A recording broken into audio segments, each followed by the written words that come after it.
6:03, I'd like to go ahead and call this meeting to order, and all those Recording in who can, progress. please rise for the Pledge of Allegiance. And Mr. Esco, will you lead us in the pledge?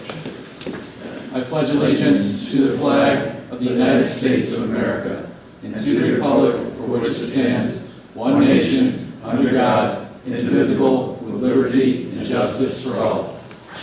Great, thank you. And Brittany for roll call. Here. Here. Dan Haskell. Here. Chair Joseph Weaver. Here. Town Manager Tom Featherston. Here. And absent, excused, would be Robert Bishop. Great, thank you.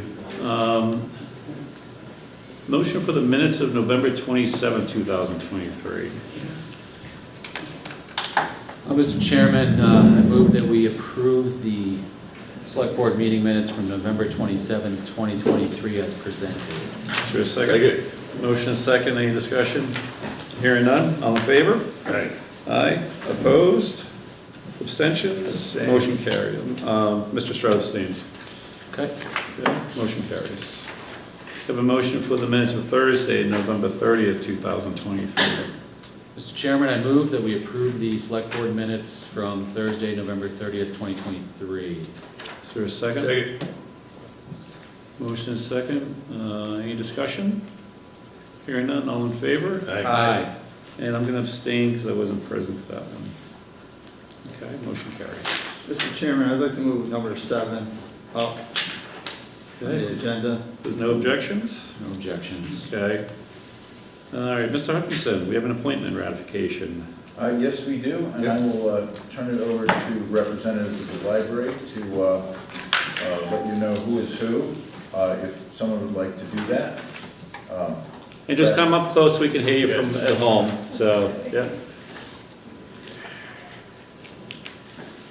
Hi, everyone. Hello. I'm Kim Wills. I'm the interim Oh, director. come on, right, keep on coming, yeah, so the microphones can take you off, yeah. I'm Kim Wills. I'm the interim director. I'm Ann Ronayne, Secretary for Trustees. And this is Janet Forrest. She will be our new director come February. Awesome, awesome. Great. Welcome, Janet. Welcome, Jen. Thank you. Nice to meet you all. Nice to meet you. So this appointment will be effective February 5th, Yes. 2024 through June 30th, 2024. Is that, those the right dates, just a few months and then reappointed? Yes, Okay, everyone gets reappointed. okay. Is there a motion? I think Mr. Boyle wants to make this Oh, motion. no, go ahead. No. Well, I moved that Janet Forrest be of, I believe, South Street? Yes. South Street and Dalton be appointed as library director effective February 5th, 2024. Yeah, make sure I got that right. Through June 30th, 2024. Okay, is there a second? Second. Motion is second, any discussion? Hearing none, all in favor? Aye. Opposed? Abstentions? Motion carries. Welcome, Janet. Welcome. Yeah. Thank you so much. Look forward to working with you. Thank you. Thank you, John. Thank you. Thank you. Okay, let's see, Mr. Dorshine, you want to wait for more members, or are we ready to go? Okay, all right. We'll go ahead and start our joint meeting with our colleagues of the Finance Committee. So the first thing for discussion is a special town meeting. Tom, do you have a copy of the warrant in that packet? I don't think so. Dang, no, I did not keep a copy of the warrant. Okay. So we have one article, though, I'm going to kind of paraphrase it. It is to move money from our general stabilization fund into the police detail fund to bring that up to a level in which we can pay our officers on a weekly basis, and that's a revolving fund. As the invoices for those detail services are sent out and paid in, and it just continues to evolve, and this helps us not to run into a deficit. Background on this particular issue, this board has reviewed this issue 3, if not 4 or 5 times in the last number of months. And we've heard from the chief in what the issues are We've heard from a finance director, what is Sandra's official accountant? And we've heard from the police union. We heard about how other towns operate this particular fund. One of the meetings led to the discussion about an agency account, which would be allowed to run into a deficit. Our town manager took that back to find out what DOR would accept, and came back with two paths. One path was to run it as we do today and not run into a deficit. The other was to be able to move the whole operation into the police department operations and have the option to run it into a deficit with the caveat that DOR auditors would require that fund to be whole within 90 days after our fiscal year end. Do I have that correct? Yes. Yep. And the select board decided a few different items along this path. One is that we're committed to the services within our town that have a detail service delivered. And we've also committed with a unanimous vote to have our officers paid the week after their details are performed. With those two commitments, then the question becomes, okay, how do we operate this program so those can be achieved? And that's what led us to the special town meeting to say, let's appropriate from our general stabilization fund a sum of money that would then have a high enough balance to be able to have this rotated process occur with invoices going out, payments coming in, the balance being there to be able to pay the officers. Officers are working more details than in the past for a few different reasons.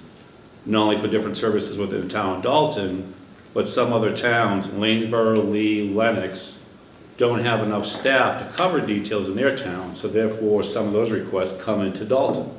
And we cover those particular details in those towns. It's not the town that pays us, but it is the company which contracts for those services, such as Verizon or DOT or whatever the case might be. In addition to the invoices being sent out for the services delivered, the town also receives a 10% administrative fee on top of that, which goes back into the general fund. So if we bill out $50,000 in a year, 10% on that, or $5,000, comes back to the general fund for that particular purpose. So in the special town meeting warrant, in our discussions around select board, is that we agreed to $25,000 ask of the special town meeting. And Bill, I believe Finance Committee looked at this at your last meeting, and you guys had some discussion. So that's kind of the summary from the board. Anything from the board members on this end? No? Sean? Our vote was 25. 25. Yeah. Okay, so on that topic, that's kind of the summary of what we have. Okay. A couple things to add to your summary.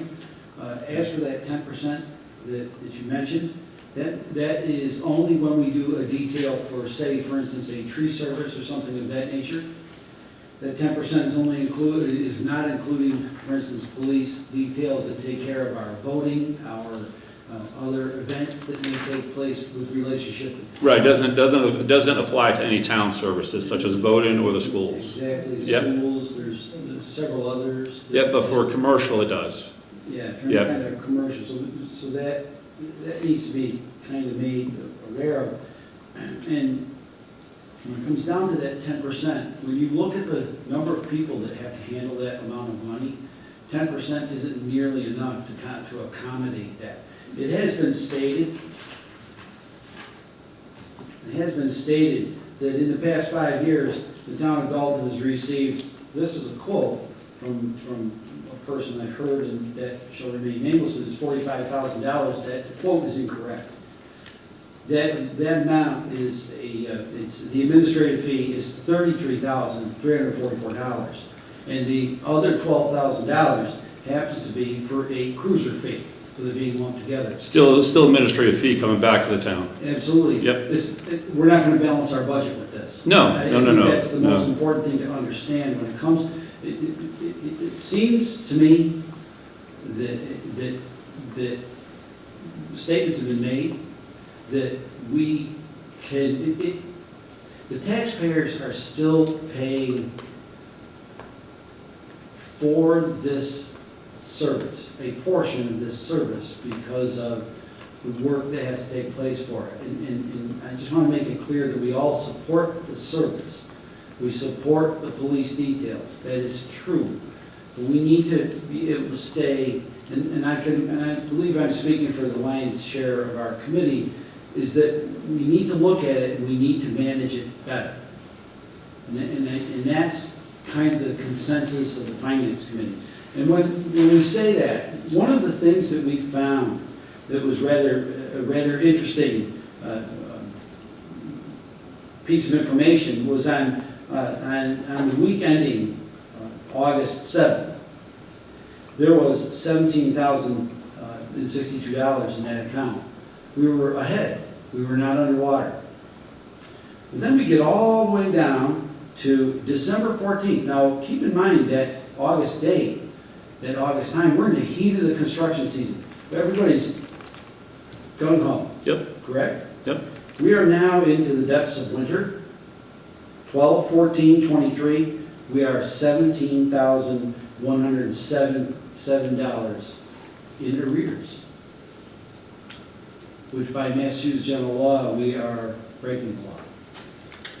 What's the penalty for that? What's the penalty, what's the quote of that law? What's the If you'd like a penalty? copy, I have it here. What is the penalty for that?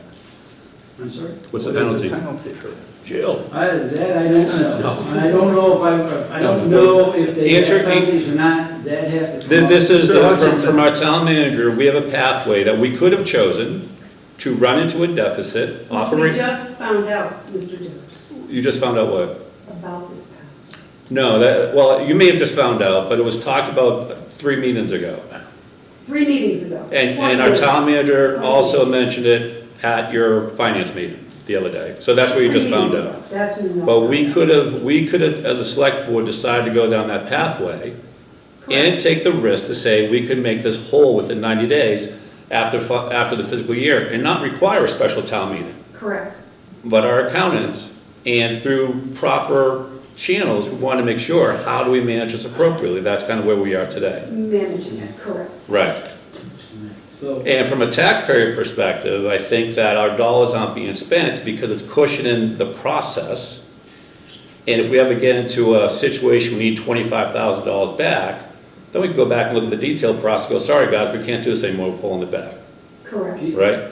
keep in mind that, for instance, this $25,000 that the select board is talking about, $20,000 for the finance committee, however that gets decided, it gets decided. Yeah. Keep in mind that it's coming out of stabilization accounts, both which, one of course is free cash, the other one is general stabilization, is that correct, Tom? This is general stabilization. This one will be general stabilization. Which is we have a balance of what now in that account? It's hundreds of thousands. Question I have. Well, what's the balance? I'm asking a very specific question. I don't know the Yeah, numbers. $920,000. So we have $920,000 in general stabilization, we're asking for $25,000 to be transferred. Okay. And as you may have noticed in the latest recap, that we saw our free cash, or our levy limit, or levy capacity reduced by $300,000 to $830,000. That means that the ability to raise and appropriate is getting tighter as time has gone on. We need to be fiscally responsible as a point. I guess that's the big point here, is that we need to come up with ways to manage this thing. Because at the rate right now, last year, they completed the entire year at $106,000. At the pace that the details are going currently, we're going to be at a little over $200,000, nearly double. Now, Right, there's certainly something that can be done. If we estimate there's $200,000 that's going to be coming in, let's just make a budget of $200,000. Why- At what point? Why I guess the would question you is, do, what's the stop? why would you do that rather than just look at your collections process and get collections sooner, so operationally, things that we've done, we've moved it from a collector, accountant, and police department triangle process to a police department process, and reduced net days to pay from 30 to 15. and set a policy that says if you don't pay, you don't get service. So the process has improved over the last 3 or 4 meetings the select board has had addressing this issue. Which is gonna go into effect, you have to remember, when they do detail, they're out currently 30 to 45 to 90 days. Correct, That's what they're out. You just started this process. correct. Which isn't gonna catch up to itself Cor- until down That's why we the put road. the 25,000 in. Okay? Right. So until that catches up to itself, Right. That's why we put the 25,000 in. And then you'll get the collections better and the process will improve. So, A couple of things, if Sure. I can add them. First, we are still billing from the tax collector's office, and then that money gets turned over to the treasurer, and that's what, but the police department's tracking it. and that's, yeah, and that's what gets reconciled. Yeah. So there's that. And then I do have a list of the outstanding receivables, which I can, We'll get to that in a Yeah, second if we okay. can, Ms. Hutchinson. What is the impact to the taxpayers if we're moving $25,000 over to stabilization? The impact would be minimum at best. The point is that the money really doesn't belong to us to make those decisions. And I think that's where the finance committee is sitting, is we want to make sure that every dollar is being spent in a manner that is beneficial to the taxpayer as well as to the others that need the money. Are we actually spending these dollars or just recurring? The money is being tied up. It's not available. Right, The it's funds not- are not, once the townspeople choose. Yeah. And it's the townspeople, if the townspeople choose, see, the thing is with me and I would have to say the majority of the committee, once the townspeople make a decision, it's the townspeople that are making decisions. Finance committee's not making the decision, the townspeople are choosing to do whatever the townspeople would like to do. We can only present. Did your committee make a recommendation? We did. Okay, what was the I recommendation? just stated that, it was $20,000. And what was the vote? 4-3-1. All right, so we have a recommendation of 20,000 from the finance committee. Passed at $20,000. Okay. That is support. Presently, this account is underwater by $17,000. The overall outlay is presently at $42,000. Are we going to be back at this again in May or April? We could That's be. the question that Well, being asked. according be. to you just said we have 2 ways to do this. Correct. So has the select board figured out, since the select board was the one that decided Right. to turn around and have these jobs that are secondary, it's not their primary, Yep. it's their secondary job. To be quite To honest be with you, paid, let me fin- to be paid when they do the detail. We've already That's what you decided to do. We made that decision, correct. That's why the can of worms is now opened up. Let It's- me finish. Right. Let me finish. Yep. So now it's decided upon, the select board's got to decide, which I'm assuming is going to happen.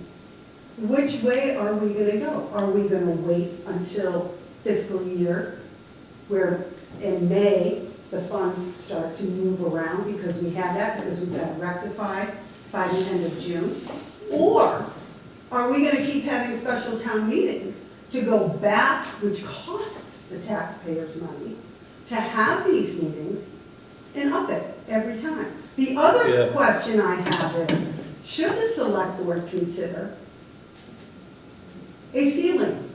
And what would be that ceiling? Or are we gonna just keep going and going? That's the questions the select board has to figure out, because it's the select board that has to manage its team, not the finance committee. We've already answered those questions. Okay. as And that's long what I as said in my you opening. have answered those questions. We've already answered those questions. here's Then what's that's not in fine. your purview. What's not in your purview as a finance committee is whether or not they work road jobs, whether they work a double and work a road job, That's whether why whether you they didn't can say budget their money. That's not in your purview. Your purview is where the money and how it gets transferred. Okay, That's Mr. in your Stroud, purview. we're not here to discuss how these officers handle their funds. That, let me Don't put your finish. hand, no, Let this me is finish. our meeting. Wait, this Let This me is finish. our meeting. Let me finish. please, you had your floor. It seems to me that certain things were taken out of context. Whatever it was, I don't care. How the police officers handle their lives, it's their business. That is not our business. That is what we as volunteers did not sign up for. We volunteered to sign up to help understand the budget, to recommend to our townspeople what to do with their funds. And at the end of the day, at the special town meeting, that's what the townspeople decide. That's what the townspeople decide. As for what the officers do, and good for them, I'm all for it. If they want a second job, they want to do detail, I'm all for it. But we did not, and I repeat, we did not say what they should do with their money and how they operate their. I think you need to go review your finance committee, because one of your committee members did exactly that. I think So that we was will- taken out of context. It was and I not, think it you was, should it was a be doing well. 60-minute finance committee discussion, I was which was there. actually pretty, I was there, Mr. Davis. I understand that. So you have a 4-3 to 1 vote to support $20,000. Select Board has a recommendation of $25,000. When we present the warrant, it'll be presented by the Finance Committee. I will stand up and then present the Select Board's $25,000, amend it, and see where we go from there on that warrant article. We don't- That's fine, and that's part of, that's why we live in the communities and the types of places that we live. So the towns, that's what small towns are all about. We need to keep that in mind. You can amend, and as long as everyone follows the rules and such, Right. it's not a problem. Yep. But as for seeing things like deficit spent budgets, that's the part that we're having the most trouble with. Okay, then we need to talk to our town manager, because the town manager brought forward that recommendation after speaking with DOR about audit process. I hear what you're saying, but we asked our town manager to look at our options. We had a meeting in which we were presenting material about an agency account that many towns use that go to deficit spending. We heard from our town accountant. Our town manager went out and got additional information, brought that back to the board. And we said, well, we're gonna split the difference and go to a special town meeting and put $25,000 into this fund to be able to operate this in such a way to follow the policies that this board has already set, that we're going to deliver detailed services and we are going to pay our officers the week after they do their detail. So this is going to keep going to deficit spending, and we're going to We're- keep having special town meetings. That's what the select board has decided. Unless we go the alternative path in our So you town. have not come up with these, so you haven't discussed whether you're going to go the alternative path. No, we decided we weren't going to. We're gonna deficit spend now until we get the special town meeting, Future. right? So we're deficit spending now, we're 17,000 in the hole, That we've already discussed. because pride would be we're not gonna pay our officers, because we did not have They're money. already being paid, Mr. Rivers. No, before this, the payment was being withheld until the invoices came in. And when we made the decision, I'm sorry, Till the money came. until what? Not invoices, the payments came. Till the Correct. payments. Payments came in, right? So we're in a $17,000 hole, and if we did not make the decision we did, our officers would not be paid this week or next week. You Until, don't know that because you don't know how the funding's coming in. you don't know, right? Neither do they. Correct. So how can they then focus on what they're gonna do financially if they say, I worked 2 details, 3 details last week, I might get paid next week, or 2 weeks, or 3 weeks? Is that their primary And what we job? heard from it is a service that the town is contracted to deliver, and we have officers who can legally deliver that service. We've decided as a town, through the select board, we are going to deliver that service. Which is- And it's contractual. It's in the police department's contract with the town that they can work road jobs. uh, Okay? So to close the gap, we said deficit spend until the special town meeting, which we'll put 25,000 into the account. If passed by a town meeting, Correct. right? If town meeting says no, okay, then we'll come back, we'll say, okay, now what? I guess the question is, considering the rate of expenditure, we approved that, we have $7,893 to go. They only received $1,700 last Thursday. So we're gonna put 25 in it? Unless we want it tonight, jointly come to a decision that we'll go deficit spend, we'll just do that as a program, not worry about a town meeting vote moving I forward. guess, this is a question, I'm gonna take my finance hat off, and I'm gonna ask. But please keep it on, because this is a joint committee, this is a joint meeting of finance and select Well, board. I suppose, I stated it at that meeting as well, that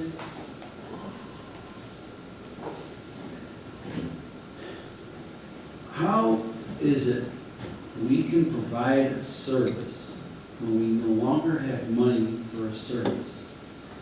How is that? Now, let me finish. If you don't have money to buy coffee in the morning at your local coffee shop, do you buy that coffee or do you not buy that coffee? You don't buy that coffee, correct? So let me finish. First of all, Stop. If you listen, No, if you're cutting me off, keep cutting me off. Come on, guys. I'm done. If this is going to degrade to this, we need to Stop cutting me stop. off. Let's pause for a minute, gentlemen. Let me express or explain, I think the Finance Committee does not have all the insights into the operational process of the lack of communication of what would be currently available to pull out a detail. So the communication, and we look at where this process needs to be, I'm going to turn to our town manager. The communication of what's available in a fund and what's coming in from invoices and communication to the police department prior to making this decision, in my opinion, was poor.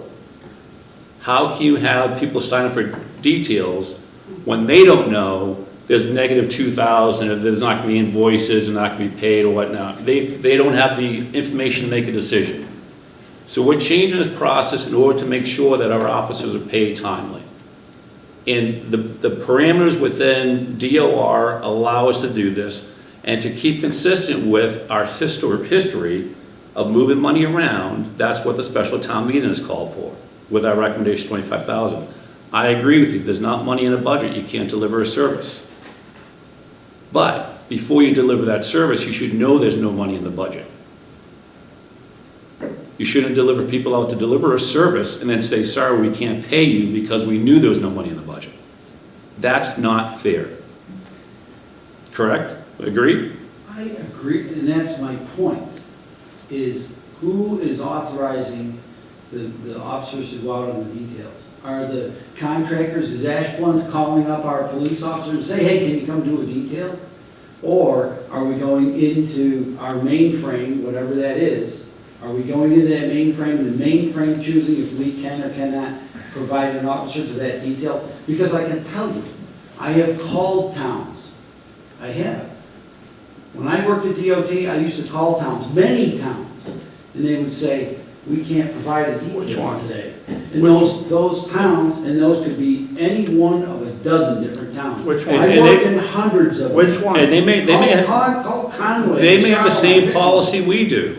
The policy we Whether do. they have the same policy or not, Yeah. Joe, what they do is they say, we can't cover that detail. My point is, they say, for whatever reason, they don't have to tell me the reason. We That's can't right. cover that detail. So if we can't cover that detail, whoever is calling, you tell them we can't cover the detail. Right. I think That person, whoever that person is, should be aware of this information that I have. yeah, and the reasons for detail, which I think in watching the video, I think one of your members made a very broad assumption, because you could be in a town, what's the priority to cover is a shift.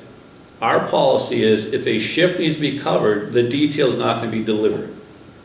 That is a policy. Also, if you don't have officers signed up to cover a shift. Then you can't cover it. Or if you're Or to cover a detail. so there's all sorts of different reasons, and we're staffed well enough now that we're delivering the services to our town that we expect, and we have a capability to do detail. So, it sounds pretty common. We don't have an officer, we don't have the money. No, We don't, not let me finish. We don't have an officer, so we don't have the money, or we don't have an officer, so we can't do the detail. We don't have money, so we can't do the detail. That sounds pretty common here. No, there's So two different why do issues. we- There why are do two we different issues, continue Bill. to Bill, there are two authorize different detail? issues. One is that you have to cover your staff in first, and you don't have enough officers to cover a detail, because you're not staffed appropriately, right? Another is that you don't have money to do a detail. Two separate things, Bill. So, Whatever, Joe. I'm not, it's not, it's the difference between tomatoes and tomatoes. I'm good. If you, I'll be motioning for $20,000. yeah. And let's leave it at that, and let the people make the decision. And to be honest with you, I'm completely okay with whatever they decide to do. That decision is their decision to make. It's not my decision. I'm a voter. I know what my decision will be. When I come to hold up my tab, they'll see what my vote is. Yeah. And that is what it is when it comes to that. But as for arguing over whether this is right or it's wrong, from an ethical viewpoint, I find it to be rather wrong. Well, your committee voted it to be right. You should be presenting your committee's recommendation this evening, not your personal recommendation. And I am presenting it. Yep, That's exactly how I present right. it. So we had a 4-3-1, 20,000. And I just told you, again, it'll be $20,000. And it'll Okay. remain there. All right, let's move on to the next topic. Mr. Hutchinson, the fiscal year 2025 budget discussion. Yeah, I'd like to make a proposal to do things a little bit differently in order to save time. At least that's my goal. It might not save time. It's designed to save time if people want to save time, but it also allows flexibility if people want to use up, if people want to do things as has been done in the past. So this comes from this sheet, proposal for town budget review, dated tonight.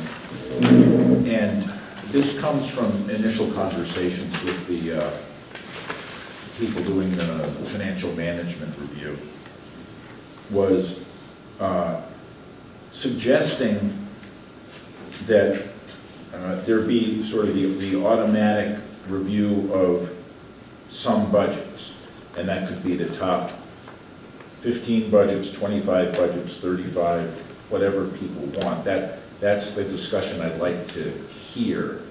Or if the budgets were to, say, exceed some rise, if they're going up more than the average of the last 10 years, well, we want to hear from them and hear why. And so if we could do that, we may end up with, half the budgets not needing to be heard. Or, if anyone could always say, well, I want to hear this, I want these people to come in anyway. We can always do that. But in order to set the budget schedule, it would be great if we could set some things up that were, the larger departments, and then see whether people really needed to hear. You get all the budgets. And the question is which ones would actually be scheduled to be heard. And I'm thinking that might help the crunch a bit. I like the model. Comments from the board? I agree. I like that approach. Prioritize the higher budget items for review. And if the lower budget items do not warrant, additional select board attention or presentation, I'm all for it. Oh, and I have to apologize for the format here. Within each category here, it goes from highest to lowest. It goes from lowest to highest. And I would have done it highest to lowest. Oh, I see what you Within mean. each Yeah. category, I see. I noticed earlier. Yeah. But It's the same list. Yep. right? It's kind of interesting that aside from the top 15, the next 10 are budgets over 100,000. The next 10 are budgets over $50,000 or right about there. And then the next set is, below that. And then with another caveat to that, I would add is any budget that's increasing over a certain percentage potentially Yeah. might warrant Oh, yeah. further scrutiny, Yeah, even if it's in, and let's that's say, what I was- even if it's in the category of, under Yeah. 50,000, for example. Yes, I was saying, anything that exceeded the 10-year average rise, Okay. that would indicate that something was going on that should be, All right. should be discussed. What's the finance committee think about the schedule or the list, the approach? Well, it's, as far as from the chairs, we've discussed it at finance, and it seems that we're on board with it. We're actually, it's a case of getting the budgets to us to allow us to move forward. If the first thought process in getting them to us is to kind of keep them grouped. So in other words, have the select board review them. We're going to continue to review each budget individually. I haven't decided if we're going to motion each individual budget yet. I'm still kind of trying to figure that one out, if we need to motion. That seems, I didn't get I swung that by Melinda, and she didn't really give me an answer. The DOR representative. Yeah, the DOR representative, I swung that by her, and she really didn't give me a clear answer. Not that it was right or wrong, but it just wasn't a clear answer. So at this point, that's probably the only part that we would see, but it would probably, if we went with, like, for instance, the smaller budgets first, it would probably, the motions would be much quicker. We'll go through, everyone would have an opportunity, they'll know that group of budgets is coming. So if we have a date that those are due for each grouping, that would be really good. So if we can come up with some sort of a date line for each group being completed, that would be pretty cool. Yeah, and at least then we could bring a whole bunch of ones together that there are very few questions on, or that we anticipate there will be very few questions on. And we've done a little bit of that in the past, but I think that could help and then clear the way for longer discussions. One of the reasons that I think it's important to get some of the larger budgets earlier is in case there are any issues to go back and tweak the figures or something like that, which that's just me being a little extra careful, because That's letting them know that even though we may look at the budget, that we can go back, and if they can go back, we can revisit it. yeah. We know that it's not final, but it's just getting things to be looked at. If we have any questions, but it can always come back to be revisited, especially the bigger budgets, because you could look at it real early and then all of a sudden, whoop, something came up, we might have to revisit it and then have to motion it through again. So they just got to know that, Well- not be fearful that, oh my God, Yeah. you know. Well, we certainly need to be flexible. My goal is just to not have marathon sessions late in the budget season.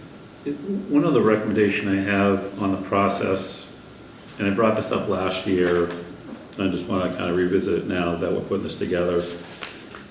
And I'd like to have the board's opinion on this too, is that we shouldn't see a budget here at the board until we have finance committee review and recommendations.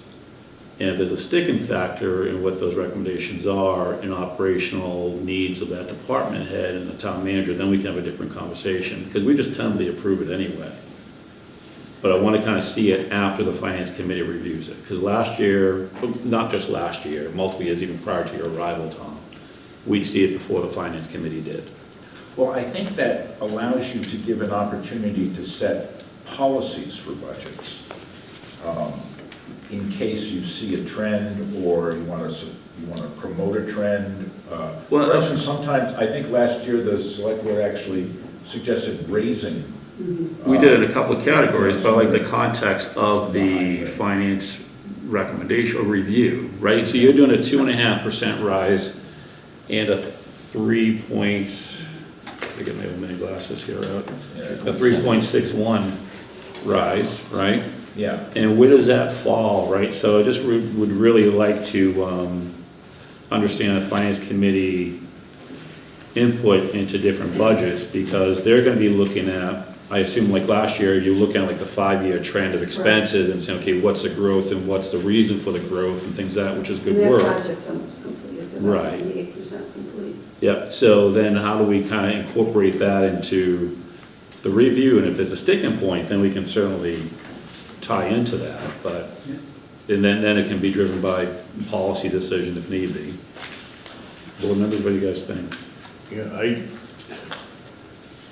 Joe, I really disagree with your suggestion that we reverse the process. This budget that's being presented is the town manager's budget, in effect, our budget, which he's required to present to the town by law. And the finance committee, their obligation is to review it and make a recommendation. Yeah. We should look at the budgets first, like we've done, and take into consideration Tom's suggestion that we lowball some of the low-hanging fruit and maybe approve them by categories. I mean, same thing suggested to the finance committee. You could, instead of reviewing each one and motioning each one individually, you can do it by categories. I hesitate to reverse a lifelong process and policy, and that the finance committee review the budgets first. Well, Mr. Bull, my point is that this board is not looking at expense trends over 5 years. We're looking at what's being proposed to us and what's year-over-year impact. We could do that. We're fully capable. We're fully capable. We have a great finance committee that is elected officials to do that work. We're not elected to do that work. That, let's clarify that. This was- We're the select board, and I believe if you look it up, the select board is in charge of managing the money that is provided to them by the taxpayers. Yeah. The select board needs to figure out how much they need to manage the operation that they have in front of them. The operation is not the responsibility of the finance committee. The finance committee's responsibility is to take those numbers and look if financially we can support it, to see if there's any financial anomalies that are taking place, and then review and recommend that budget at town meeting. Our responsibility is to the town people when it comes down to having that information. Our responsibility is not to the select. No, you're advisory to the select board, that's. We advise the townspeople, not us. Well, it's in your charter online, that's what I read, but it's okay, it's in your charter. It doesn't work that way. Yeah. let me just note that the financial management review that's being done now will have suggestions for the budget process. So, and clarifying roles and responsibilities, and that will be a great document to have and to work from. I agree with Mr. Boyle. I think we should look at the town manager's budget that's presented, and whatever way we want to prioritize that process, sure, we can. I think that's our, That's fine, and then it goes to the finance committee. I think that's our legal and moral responsibility. Yeah. The town manager's budget, we're one and the same. It's not, we're not separate here. Whatever Tom's suggesting is we're suggesting. And We have a right to review it, change it, alter it, any other thing. And then send it to the finance committee for their recommendation to the Which town then board goes at to the the annual votes. That's town fine. meeting. Okay, That's the way the process is supposed to work. all right, thank you for that discussion then. I'll note that I've also tried to, I think, prime the staff for an earlier process. Yeah. By asking them for a preliminary estimate, and then that will inform the selection of the items for the budget process. This is, of course, from last year, this set of figures. I don't think they're going to change much, frankly, but I think that one of the recommendations of DOR is going to be to start earlier. So, Tom, gonna quick mention question that now, too. about what you're proposing here. it's basically based on, financial, the financial numbers regarding individual budgets. But there are also budgets, and maybe I just pick one out of my head, like workman's comp. We have no choice. There is no alternate. There's no debate. There's nothing. You either pay it or your workers go uninsured. So maybe we should work that into your formula somehow. Point out budgets that we really have no control over, or does the town government, the town meeting have. You either pay it or no. It's just a bill. You could, It's not an operational budget. well, it's an under operational benefits. budget, Yeah. but our hands are tied, especially with things like health insurance and other insurance like workman's comp.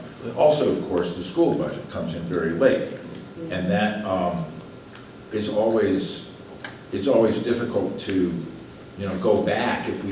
If it came in high and we said, oh boy, that's too high, we need to go back and trim the operating budget. That makes that very difficult because it comes in late. So there are those difficulties. I think We the have board to and be ready. yourself have always considered a certain number. I think last year was 2.5%. That's what we would accept as a school committee budget, or the regional school budget, as an increase. Yeah, speaking of the regional school district budget, and I think to our finance committee colleagues, the 7 towns got together to draft a new regional agreement, and during our last budget cycle, we made a very clear request to the school committee to have a roundtable session. There was a lot of conversation around that. That recommendation is now in the draft regional school agreement. However, at the school committee's meeting on 9/28, they decided that they're not going to have a roundtable this year because it's not in the school, it's not. So, Kidding me, really? I'm not kidding you. So even though the 7 towns had the intent of collaboration, the school committee, based upon their 9/28 meeting, shut that down and will not have that roundtable session. Because the new agreement hasn't been Because the new adopted. agreement hasn't been adopted, but the intent of the 7 towns is really clear from last season. Last cycle, it was carved You in can't- stone. So I You can't think, fault them for that. They're not oh, going to force. we can. They're not going to force every town to comply with an agreement that doesn't exist yet. No. The 7 towns, even before the Oh. agreement, was a separate track. It was a separate discussion to say, let's collaborate on the budget process. It wasn't going to be in the regional agreement, but we got so much pushback that through the regional agreement, we then brought the conversation there. So although our school committee leadership heard from the 7 towns really clear from a budget collaboration, they've rejected meeting with us this year. I think we should have a joint letter to our school committee chairman. Would you agree with that, Bill? That's put in front of the committee, yes, I agree. Okay, I agree. I would have to have finance committee's going to sign the letters. right. And then the target for that roundtable would be February. Yeah. Now, in the new regional agreement, it's in black and white that they'll do the roundtable. That was, That's like I what- said, whatever happened to good faith here? They know it's going in the agreement. It's, And then as we go to the regional agreement, which we're going to discuss tonight, there are some topics in the regional agreement that we're going to request amendments to that agreement to have clarity. Including the fact that they put in a pre-kindergarten program in the services that we deliver, but it's not clear in the agreement. Where is that? If it's not clear in the agreement where that operational funding is, although they say separately, it is a fee-based service. But if the fee-based service is not black and white in the agreement, Wouldn't have been, it has to be in the regional agreement for contractual purposes, and understand it, but yeah. So anyways, so I would suggest we have a joint letter to the chairman, because that was not the intent of the last year budget season discussions. So, to your point, Mr. Boyle, then we could say we don't want to see a rise in. Yeah, okay, that sounds good. Mr. DeVere. I think this is similar to what we've always done, send a letter, or at least the select board did. But a joint letter is even better, about a target range that we are interested and what we think we can afford. I'll just add, if we're going to expect the CBRSD budget, or give them a target rise that we prefer they do not exceed, then we should probably hold ourselves to that same expectation internally for our own town budget. If 2.5% is the number, then we better do our due diligence to try to hit 2.5% on our end Absolutely. and not go to 9%. Because if you recall, they may have lowered the number, but they increased their budget. So. Through grants and other opportunities, Yeah. right, as Which well. other revenue But sources still, potentially. They Yeah. increased their budget, Yeah. which means it's on that budget, it's But tailed it with comes what off we this year. do. That's right, the grants are dying this So- year, so the expense is coming to us this year. Right, the expense. We'll see the results of that. We do, Yeah. we spend a lot of time making sure that we don't fall into those traps within our own Right, town, so we Yeah. don't end up with that. It's- Yeah. yeah, it's- Tom, quick question. External costs may be high. This is just an excerpt from the letter to your department heads. So please aim for or below a 2.5% increase. So you're making that expectation very clear. Level service budgeting is of course preferred if possible. That's bold and underlined. I think wherever we can find that, we need to leverage that as much as possible, because I know that some departments are going to exceed 2.5%, just because of external costs. Right. So, And then, Can I just? Yep. make a little point? If possible,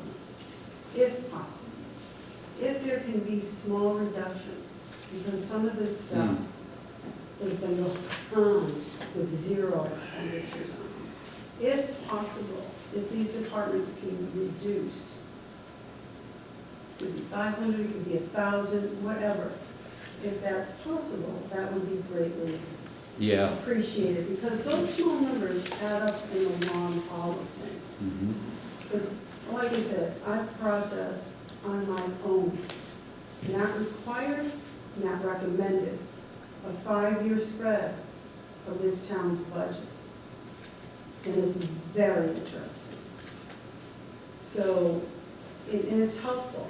It's a piece of information that's helpful. yeah, I mean, So if you, for me, That looking information will be looking at that even, is just saying, if possible. even the line items, you got 20,000 on a line item, in 5 Exactly. years, you got 20,000, now it's going up a little bit, and then you're only spending 17, why, yeah, Why keep If I can budgeting? take 1,000 down, if Yeah. I can take 1,500 down. yeah. And it's not saying, I think people misunderstand it, it's a budget. Right, it's not that, It's not cut in stone that you're not going to get that money. right. It's a budget. And you don't want to have a So- slippery slope to the other side, so I'm gonna spend it just to spend it, so I don't get that, Right, yeah. but if you have an idea, so if, for any reason, that would be greatly appreciated. Yeah, I think we'd support that Thank you. approach. Tom, on top of this, where's capital planning? Yes. And aligned with our master plan, and, I've started that with the highway department, and have a good worksheet for that. I haven't done it for the police department, or the buildings and grounds department at this time. But those would be the 3 main departments involved in the capital plan, I would think. Also dispatch, I don't think they're thinking, they did add some equipment recently, but it's all been out of the grant so far. So, I don't see a major contribution from that. So I have started with one department. I just need to integrate a couple more, and we'll have a pretty good idea of when things are coming due and what we need to plan for that. I have a good setup, a good worksheet, which will show what the expected cost will be over as long as 20 years, based on how much goes into the capital stabilization and then how much comes out each year. Very useful for seeing where things might be bunched together that we want to separate a little bit. So I do have a start on that, but it's it would be great to have a committee, and I think that's one of the other things DOR is gonna recommend. Yeah, yeah. So when I had, did you have your call with DOR and then, yeah, the capital plan was a big thing that kind of Yeah, popped up. Melinda, you dealt with Melinda, yeah. Yeah, One of the things that she recommended, one of the big things she was recommending to us, she wanted us to really look at, is putting a capital planning group or commission together. And that planning commission being made up of a select board member, people, appointed members, the actual, how to put it, the actual system that we have, not really enlisting a lot of, I suppose for lack of better outside help, I hate to say it that way because it's taxpayers. But from maybe have one member of the community involved, and then have all the other kind of stakeholders, which would be a person from finance, a person from the select board, a person from the library, the whole, all of some, well, I'm just looking at some warrants and budgets. That's where the grouping would be, to try to come up with, a plan, a capital plan. She mentioned between 5 and 10 years. It was like, it's, well, actually, 1 year. She said 1 year, I can't remember, it was a while ago. She mentioned 1 year, 5 year, and 10 year. 10, yeah. Was what she suggested to me. Yeah, that's spot on, yeah, that's what she So and I that's talked what about. she was talking, yeah. Yeah, Yeah, so there was a couple other things that she mentioned.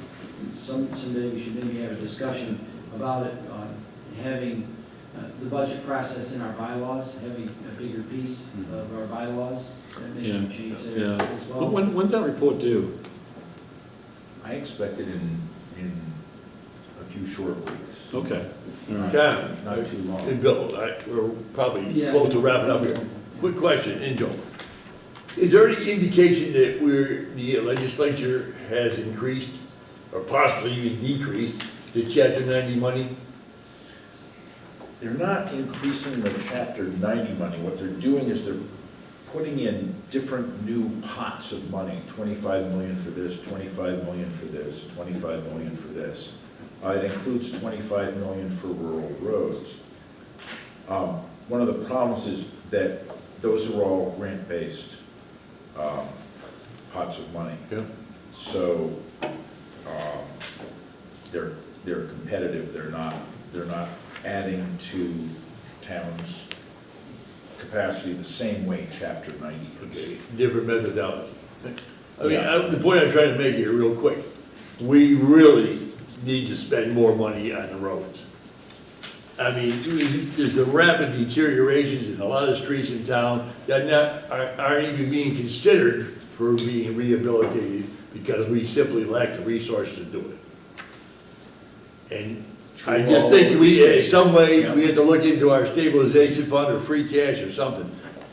Because we're spending the same old 240,000 on blacktop and streets, just doesn't cut it anymore. Because of the cost of blacktop and labor. And we're falling behind. We're not catching up on street repairs and rebuilds. The bad news is we don't have nearly enough in our stabilization fund to address the problems either. I would be hopeful in this capital planning process that you take a hard look at that. Maybe the question, to your point, Mr. Boyle, is like, just from a capital plan in 1, 5, 10 years, how much we want to reinvest in our roads on an annual basis? Yeah. Because we have a street scan that tells us the list of roads and conditions, and we want to seal roads or reconstruct roads. I think all that data is there. It's now, how do we now financially move that ball along, even just a little bit? Yeah. Right, so as we do Orchard, would we do all those other roads that are off of Orchard this year, you know, because the crew's down there? I don't know the right Well, answer. some of them are in good shape, but most of the ones that are in Pease Avenue area are in serious deterioration. And Bud knows all this, and it's not his fault that we're falling behind. He's doing what he can with the resources he has. But the cost of labor and blacktop and construction is Well, we know we almost get, astronomical. on average, what do we get, about 253,000 from the Yeah, state that's for it. roads? It's down, it's about 215. Yeah. It's not much. And so maybe we can augment that in some way. And Joe's right. We got all this data. Bud probably has a list of streets and a list of complaints. And hopefully his capital planning tight. One of my neighbors asked me, when's Audrey Drive gonna get done? I said, never. He said, why? I said, because you got a select board member on the street, so we can't, move that one ahead. Yeah, So, does all look good. The Mass Municipal Association has for years been, well, first it got Chapter 90 moved from 100 to 200 million, and that was great.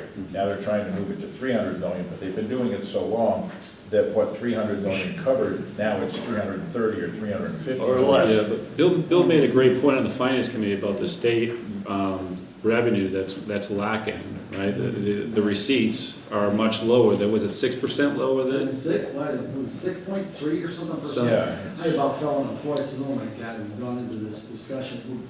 It was in the heat of the police. Yeah. I didn't think to myself, oh my God, we've been in this discussion about the police, and now we're watching revenue drop. It's like, what are those balls that are external that are gonna impact us in the next Yeah, plan? we right? don't, So- we don't know, and like I said earlier, our extra levy capacity has fallen from $1.2 million down to 830, I think it's $830 million.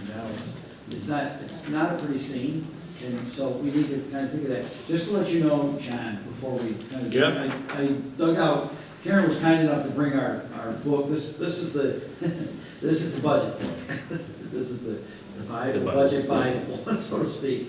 And it, just to let you know, on just road materials, and I don't know quite why it did that this last year. I can't remember the whole deliberations. In 2023, we had it at 85,000. For the 2024 fiscal year, we dropped it to 65,000, but I think we moved money within the line items. I think it was just. Yeah. moved We were around using the a lot line of items. ARPA We're using a lot dollars. of ARPA dollars. for ARPA that. dollars. Oh, that's right, we Yeah. took some. Yeah, we done the Dalton Division Road and all that with ARPA funds. Right. I think Bud did some other streets with it. Yeah. Right, so we, like, for instance, line striping has increased that. Yeah. So a lot of the line items, the diesel fuel increased, and in stormwater permits, that went up substantially, it almost doubled. So we've been, over recent years, we've been really increasing the highway budget and the parks budget as well has been going up. I hear a lot of noise from people about sidewalks in town. I hear a ton of noise about sidewalks. Yep. At some point, I would suggest that we sit down and we do have the complete streets. Going over to the traffic commission now. Yeah. We do have a layout of prioritized streets from complete streets. So that could give us a bit of a roadmap onto which streets we want to prioritize and put sidewalks. You're spot on, because we put 10,000, not we, but the townspeople agreed to $10,000 for sidewalks. And I've asked our town manager and highway super to make a list of the sidewalks that are gonna be completed for 10,000.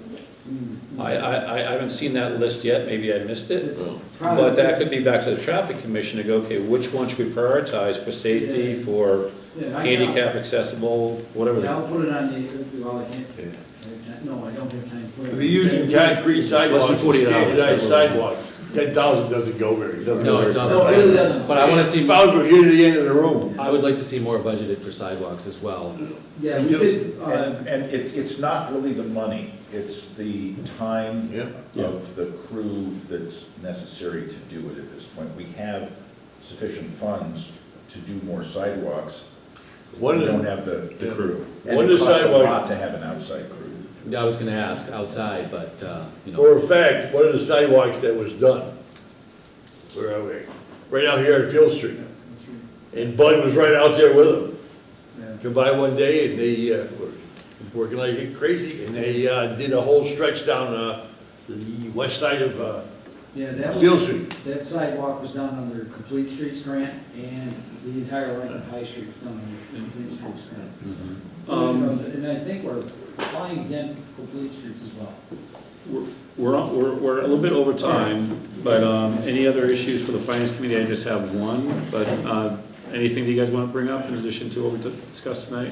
Well, just one last quick thing, well, I want to assure you that this year, during the budget process, if indeed a budget comes up that we have questions or concerns, we will be turning them back instead of trying to hammer through them at Finance Committee. We'll send them back and let the Select Board review them if we have questions or concerns with the budget. Is that? That's a good idea. That's fair. Send it back to us. Well, that'll make it a little more homogeneous. Yep. In getting this done. That'll work. Is that okay? Thank you. And then the last thing I want to mention is make sure the board is aware and finance committee is aware about the Pittsfield sewer bill that we received and how we're gonna fund that. So, it was, is it 77 or 71? 77 was the last number I saw was 77. It's 71. I actually have a long paragraph in my updated ballot. I can give that now if you want. For the joint committee, sure. Yeah, sure. Yeah. I spoke with Matt Kerwood, Pittsfield's finance director, about the recent sewer bill from Pittsfield being $71,000 over the original estimate. I learned that Pittsfield's sewer account has been running at a deficit for years.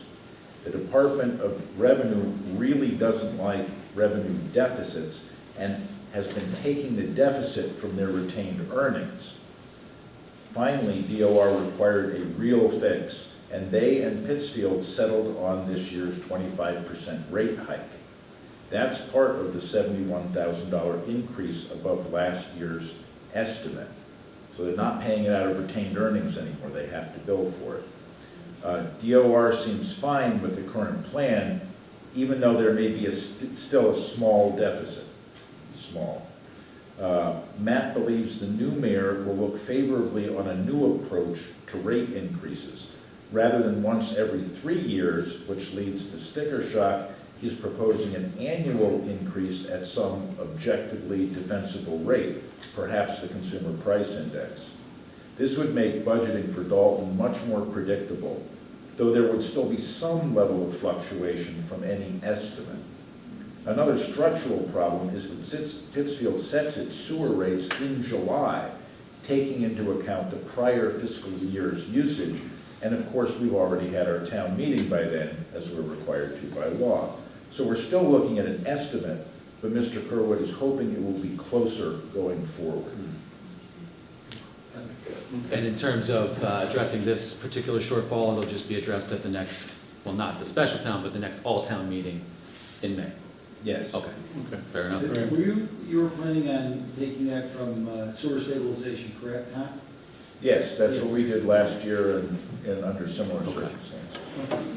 All right. And we hit that sewer stabilization already once this year, right, because of the Dalton Division engineering for new sewer lines, Yes. right? And the sewer rehabilitation. And the sewer Yes. rehabilitation, okay, all right. If there's no other items for the joint finance and select board meeting, we'll go ahead and close that session. If there's no other issues, we're welcome to stay. If you want to hear the rest of those stories tonight on the agenda, but thank you all, and Thank you. Thank you very much for the opportunity to come. good conversation, yeah, And enjoy doing this. hopefully we'll have, hopefully after this, we'll have a little better communication when it comes down to the budget process. We'll see you on Wednesday. Yeah, Wednesday. See you Wednesday. Okay, if I could have a motion to open as a licensing board, So- Mr. Chairman, before you do that, is it possible we move number 10 up? number You 10. do the licenses as the. Sure. We have presentation of preliminary design options for Dalton Division Road. No objection. Yes. Yes, look, if there's no objections, we'll go to number 10. Is Bud, who's doing that presentation? We have Steve Severia from Fuss and O'Neill on the line, and he can walk you through. You've gotten two proposals. I will note, before anyone else has to, that the roundabout is a mandated proposal from DOT. So it's an option. Mandate or option? It Mandated is a option. Mandated option. Oh, mandated option. Yeah. Okay. So Steve, if you want to go forward, that would be great. Okay, can everybody hear me all right? Yes. Yes. Excellent. I'm Steve Severia. I'm a senior traffic transportation engineer and project manager with Fuss and O'Neill of Springfield. And as you know, we have been retained as the town's design consultant for this project, which is has been endorsed by the Regional Metropolitan Planning Organization and Mass DOT for application of state and federal funding for construction, with the town being responsible for the design and permitting. And where we are in the process right now is at the conceptual design stage. We are evaluating alternatives for the various elements of the design and determining what kind of the relative impacts and implications are of the different alternatives, so that we can recommend a comprehensive alternative to Mass DOT for them to, to advance the project to the contract documents. The project is scheduled, programmed to be constructed or advertised for construction fiscal year 28 at the moment. And every year there's a regional tip prioritization process that goes on with all the projects for the region to assign the funding that's allocated annually for the region, and those they can be shifted around depending on what's ready to be advertised when. So there are two aspects to this project. One is complete streets improvements to Dalton Division Road, which is providing for equal accommodation for all modes, including bicycles and pedestrians. And so what that involves is providing bicycle facilities throughout the corridor, and it's about 1.5 miles from William Street up to almost up just south of South Street in Pittsfield, and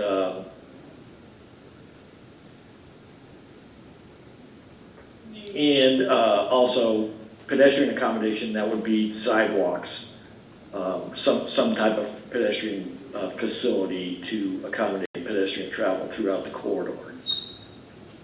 We are looking at 3 alternatives for that cross-section, because in order to be fully compliant with DOT standards, you would have to have sidewalks on both sides of the road for the entire length of the project. Can you pause there for a second, Steve? Sorry. Sorry. Quick question. On this project, Tom, what is the town's financial responsibility? We are required to fund the engineering for the project. Okay, we have no cost related to the entire reconstruction? No, just the engineering. Just the engineer, which was like $800,000. Yeah. Okay, all right, thank you. Sorry, Steve. Well, Okay. That's okay. What about permitting and land taking? That's part of the design and engineering. So we cover that Oh, cost? that's already, Oh, yes, the land taking will be a separate additional cost. To us. Sorry. Yes. So the sidewalk land taken on the Pittsfield side is a Dalton expense? Steve, can you shed light on that? That's a good question. Right now, we're not showing any permanent fee takings of any land on the west side, on the Pittsfield side, but there will be construction easements, temporary easements along the whole west side of the project. So I believe that would be a point of negotiation with the city of Pittsfield on who would be responsible for acquiring, because those rights would be acquired in Pittsfield, or the project, of course, the entire roadway is within Dalton. It's only the abutting properties that are in Pittsfield. So I would say that's a good question, and we should try and get an answer for that. And there is someone at DOT who is responsible for relationships between the two municipalities. Okay. All right. Thank you.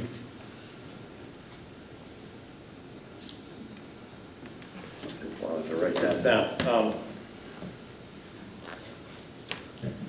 of course, there's parts of the project that are actually, when we start talking about the intersection, the actual construction of the project some of it will also take place over the line down William Street. So it's really viewed from DOT's standpoint as being in both municipalities. So those are the alternatives. So we are looking at alternatives for the corridor to implement complete streets. And then we are also looking at improvements to the intersection, which are primarily the intersection of William Street, which are primarily safety related.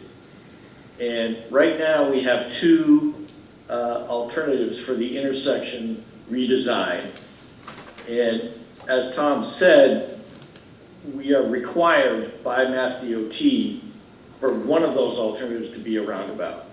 That's their policy, and we have to do that on every project that has an intersection. And that's for safety reasons? Yes, and you know, the safety advantages, and let me just share my screen so you can see what this looks like.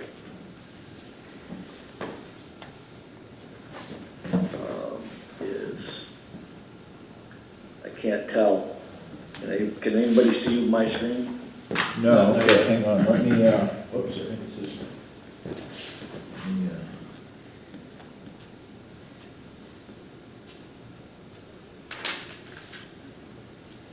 Okay, you should be able to now. There it is, okay. Let's do that. Okay.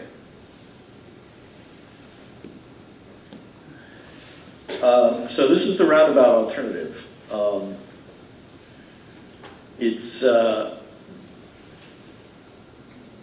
believe it's a 105-foot, what they call inscribed circle diameter, which is the outside diameter of the circle of the intersection, which is not very big. It will accommodate certain sizes of trucks. This inner island will be mostly traversable. It'll be constructed of solid material, concrete surface to resemble brick, but we'll have a traversable curve around the outside. It'll be raised up a little bit, but as large vehicles are making turns around the roundabout, they'll be able to pull their tractors across that surface. Then the inside radius could be raised up and have some other treatment, such as landscaping or other treatment. Let me just see if I can get this other version. Steve, I have another cost question for you, and Tom. Yeah. In the design cost, now this goes back to when this was first published or approved in 2015 or 16 for Dalton Division Road, roundabouts were not required. Now they are. Is Dalton paying for the engineering of this roundabout, or is DOT? Well, we're paying for all of the engineering. Yeah. Dalton is paying for all of the engineering costs.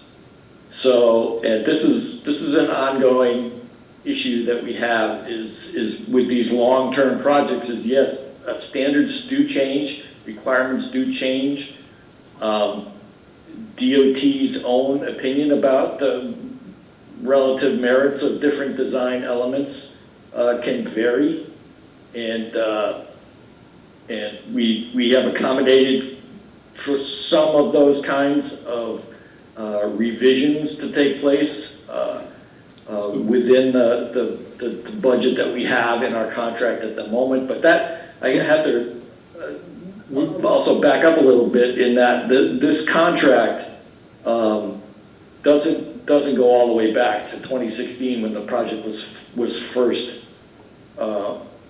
was first proposed and initially initiated. I agree, Steve. But tonight, we're supposed to be looking at the engineering design of Dalton Division Road, and we're looking at the intersection. Where's the rest of the Dalton Division Road design? The rest of it is, We don't have it in our packet, so. right, so that, and I have to apologize because we've been working on these plans and we're getting them ready to submit both for the town's information and to go on with the process with Mass DOT and try to convince them about which improvement alternatives we're going to proceed with. But we do have the whole corridor, and the alternatives that we're showing are basically for different widths of the total footprint of the roadway.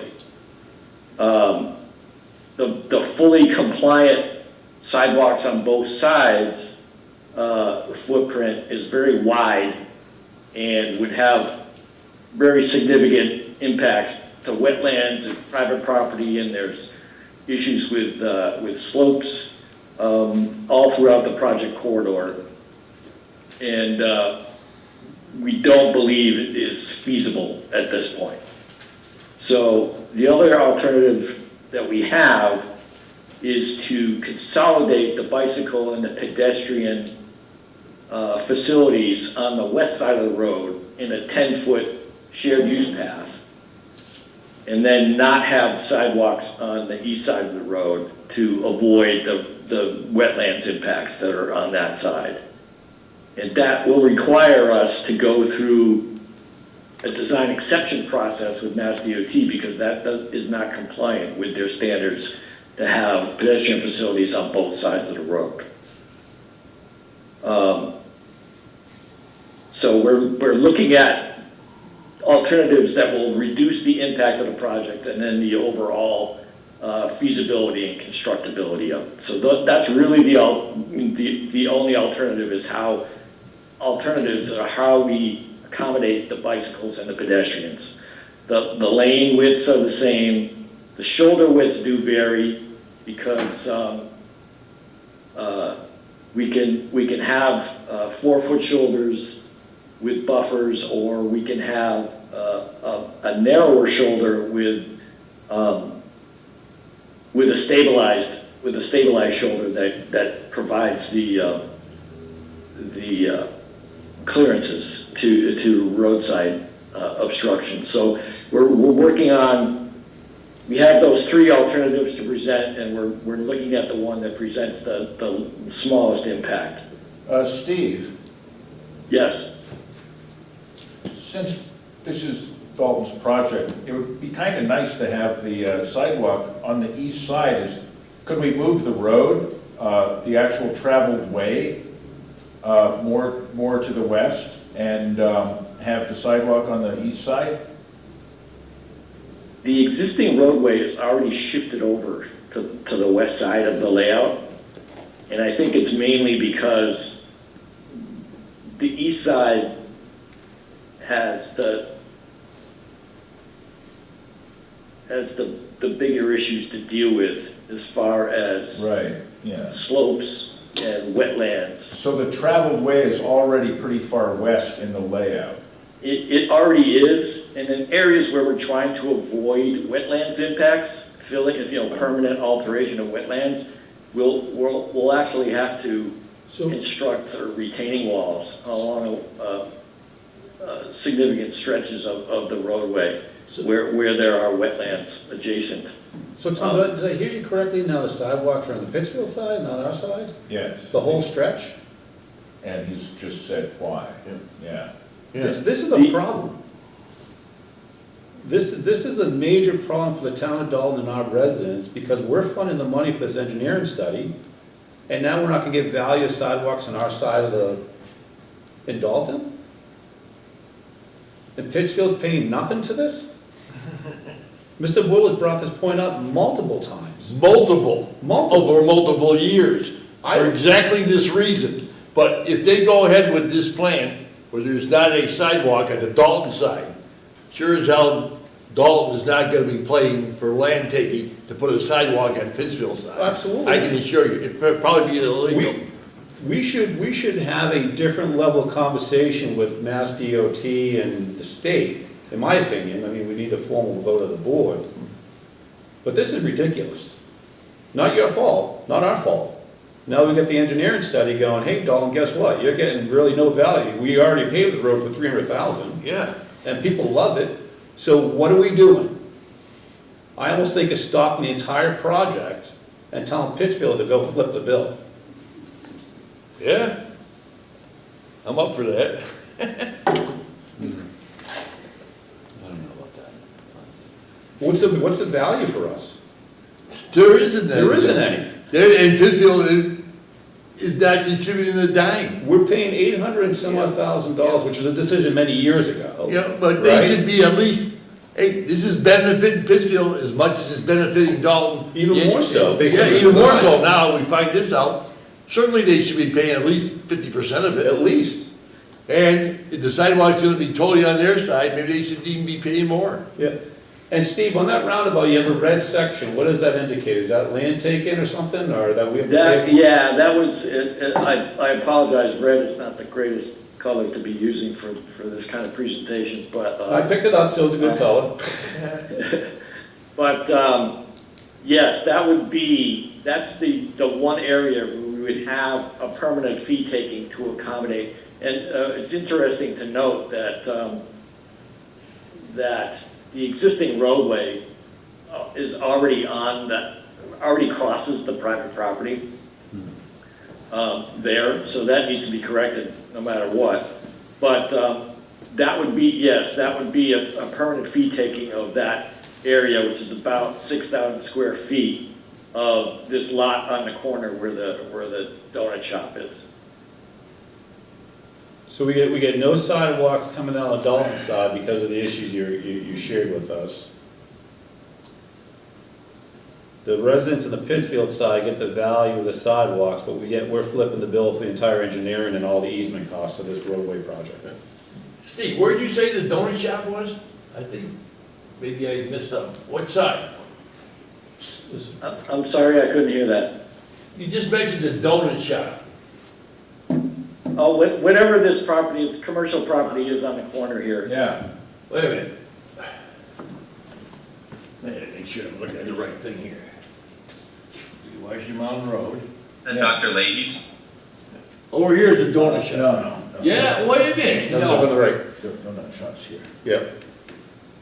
You got William Street. Okay, I see what you mean. And here's the property boundary, which is the problem, because the existing road is saying already goes through their property. Yeah, well, and also most of the intersections in Pittsfield. Again. Yeah, hey Steve, on the other design, is there any property taken on that section? Not the roundabout, but the other one? The two-way stop control, no, there's no, we do move the intersection over, kind of away from that side of the property, from that corner, because there's more room on the other side. And also, we wanted to avoid this property on the corner of William Street, because that house is very close to the road. So this alternative doesn't involve any permit fee taking. Okay. I have two questions for the board. One is, now that we recognize tonight, based upon the engineering design, that we get no value of sidewalks in Dalton, is a question about Pittsfield funding anything. Do we ask our rep, well, you're a rep, right, for that group? Or Beg your pardon, Joe? are you the rep for The MPO. NPO? Yeah, but not for Pittsfield. No, first for us. Yeah, oh, of course. Should we make a motion to tell NPO, hey, we have major concerns, we're gonna Yeah. pause? Yeah, that would be certainly, I would go along with that, sure. Okay. I would advise them informally of it right now. Yeah. But I don't think the next scheduled meeting is until mid-January. Okay. Steve, what's the timeline that you need to submit this stuff to the state for this project? Well, we have, it's a long process to go through the complete project development. The schedule we have now is if we submit this concept, this 10%, which is actual 10% concept, they would then schedule what's called a 25% over-the-shoulder review, where they kind of tell us whether we can advance this or not. That's all due to happen like before the end of January. Okay. I'm gonna make a motion that we recommend to the NPO that we pause this project until Pittsfield pays their fair share of this particular cost. Well, the engineering part of it is all ours. Not if we pause the project, Right, right, because we're only 10% in. right. Can we? Tom, who decided that it was all ours? Who made the decision that says, for this project that is a joint project or a joint street? Who decided that it was all our obligation to pay the $800,000 in engineering? This has been my bone of contention since day one. Well, it's our street. The roads and Dalton property. No, well- I'll second the motion for discussion purposes at least, Okay. because we are discussing it, so. Okay. Good. You seconded it? Yeah. Yeah, so we're in discussion. discussion, so. So there are a couple of concerns. Not only do our residents, we have been telling our residents, the town, that we're gonna have sidewalks on both sides of the street. That's why we're making the investment, the engineering for $800,000, we get this great street, blah, blah, blah, blah, blah. It's been an issue for a long time, just Dalton Division as the traffic and the conditions. We invested ARPA dollars to grade and repave the street this past spring, and it looks wonderful. Now we're learning tonight from our engineering, due to all different conditions that are outside of our control, that the sidewalk on the Dalton Street is not going to be available. But the value of the sidewalks and the residential enjoyment will be on the Pittsfield side, where we will be taking on the cost of some temporary easements to do the development. And if DOT tells us we need to do the roundabout, we're also covering the cost of land grab here.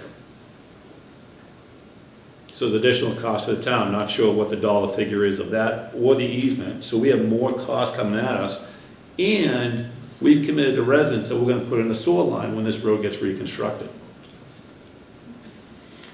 Joe? There's a lot of unknowns here for Dalton. The only known that we have right now is that Dalton's not getting the sidewalk or the enjoyment of this particular project. And We've already solved land- the problem. Yeah, go ahead. There may be some land taking in Pittsfield, in conjunction with building the rotary, or roundabout. So that's another thing, and who's gonna pay for that? And Pittsfield has made it known to us that they don't wanna contribute even 10 cents to this project.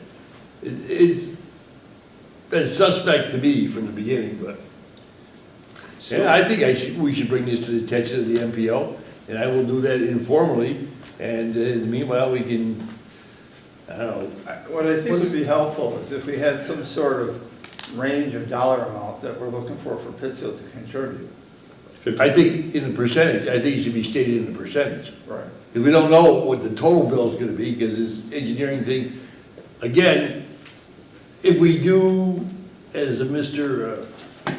Steve pointed out, if we did put a sidewalk, it would be, require much more engineering and construction on our side. And that's what we want. So there'd be additional costs to the whole project. So I think any request for Pittsfield should be stated in the percentage, not a dollar amount. That's all I'm saying. But I think that should go along with our negotiation. I agree with you, John, Okay. percentage points, or percentage. Yeah. Like, Because I think it's gotta be brought to them, and we're not talking about the construction cost of the road, it's the engineering and land taking. Yeah. So we're not looking to say, hey, we're getting this road bill, I don't remember what the dollar amount was, 15 million or 20 million, whatever. yeah, 12, but that was when it was started. That's when it started. It's We're probably looking up for a to percentage- 15 by now. For a percentage of the engineering and the land costs. Yeah. So even if we said 50,000, or 50%, right now with engineering costs, we're looking at $450,000 plus the land costs, if we said 50,000. Yeah. So we're not looking for millions, we're looking for a percentage. Well, I think we should, 50% is a fair request. Can I ask Steve a question? Steve, one of the options is the kind of full bore, complete streets, things on both sides. And I think the reason for not going forward with that is that Mass DOT would balk at the cost of the, and there would be more permitting issues regarding the wetlands, that it would make it, some of it's that it would be a more complex project, but some of it would be that it would also be more costly. Do you have any idea how much more complex or costly it would be to have the full bore complete streets? Because that would at least allow something on the Dalton side. I don't think we'd save much by not having something on the Pittsfield side, but it seems the extra cost, there would be substantial extra cost for the sidewalk on the Dalton side. Do you have any idea how much that would be?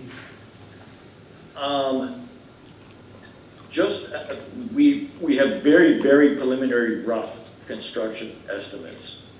The fully compliant alternative right now is 14 million. And what we would, our lesser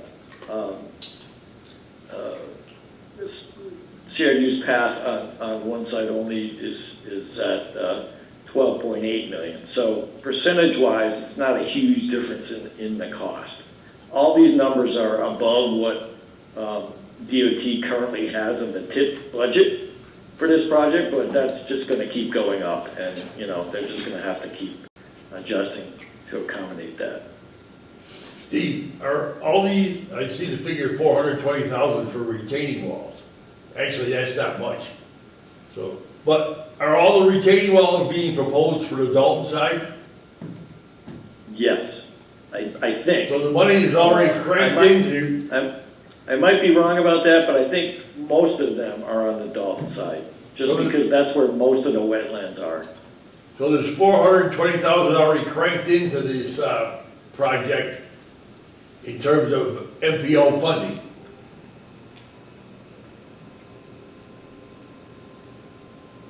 Just for retaining walls Yeah. so far Okay. that we have estimated.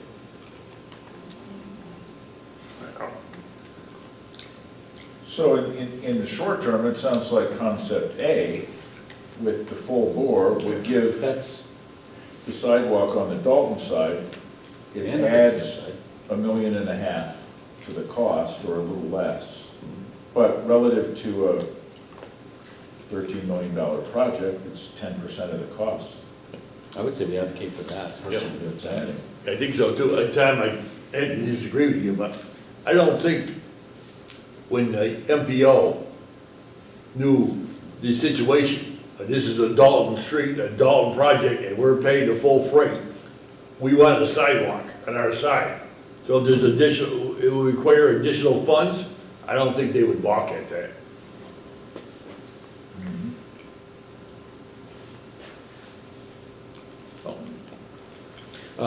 Question, what does pausing exactly mean, and what would the impact of the timeline be? Can anyone answer that? No, it is to be determined. Yeah. We're at 10% design, and I would actually restate my motion that we withdraw support of this project until such time, until we know all costs and Pittsfield pays their fair share. I don't know if I'd support that. I'd be more in support of the full bore design. Is that option A? But that's gonna be Mass DOT's decision based upon if they want to invest more money. Well, when could we learn that? January? Well, but the board can vote on its preferred option now, and Steve can take that Yeah. to Mass DOT. There's no reason not to vote on option A.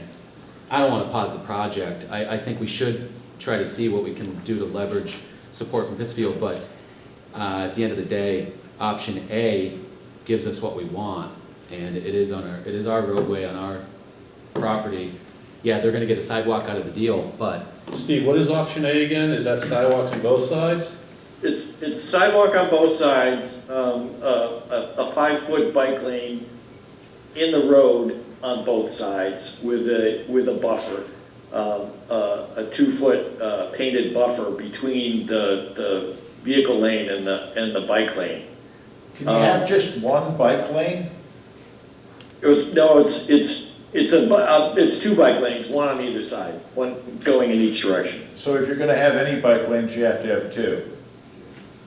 Well, here's another Yeah, I get policy, that. is You wanna that be traveling with the traffic. It's pretty standard. we would probably get support for this. I mean, I believe this is totally compliant, but they really prefer for bicycle facilities to be completely separated from the roadway, which is why we thought the shared use path would possibly be the better alternative. But the shared use path, which would be a single facility on one side, which we are currently looking at the west side, that would be 10-foot wide, and that would allow for vehicles to pass in both directions.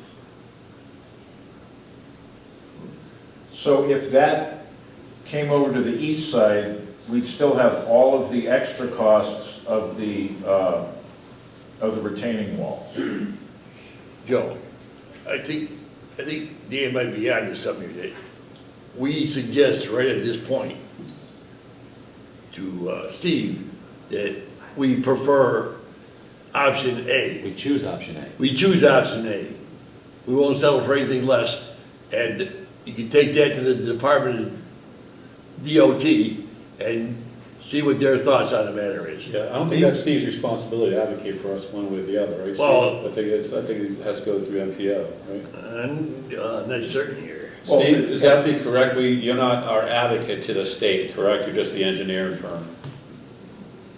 Well, we can, I mean, our presentation to DOT at this stage is to present a recommended alternative. And if it's the town's desire of the alternatives that we presented here, to have one over the other, then that's the way we can present it to them. That would be our recommended alternative. We get one shot at this, we might as well do it complete and right, go with the full option. I see no reason to choose anything else, otherwise, we go down the road of delaying. It's not our choice. I understand, right? but we should advocate seriously and forcefully for option A.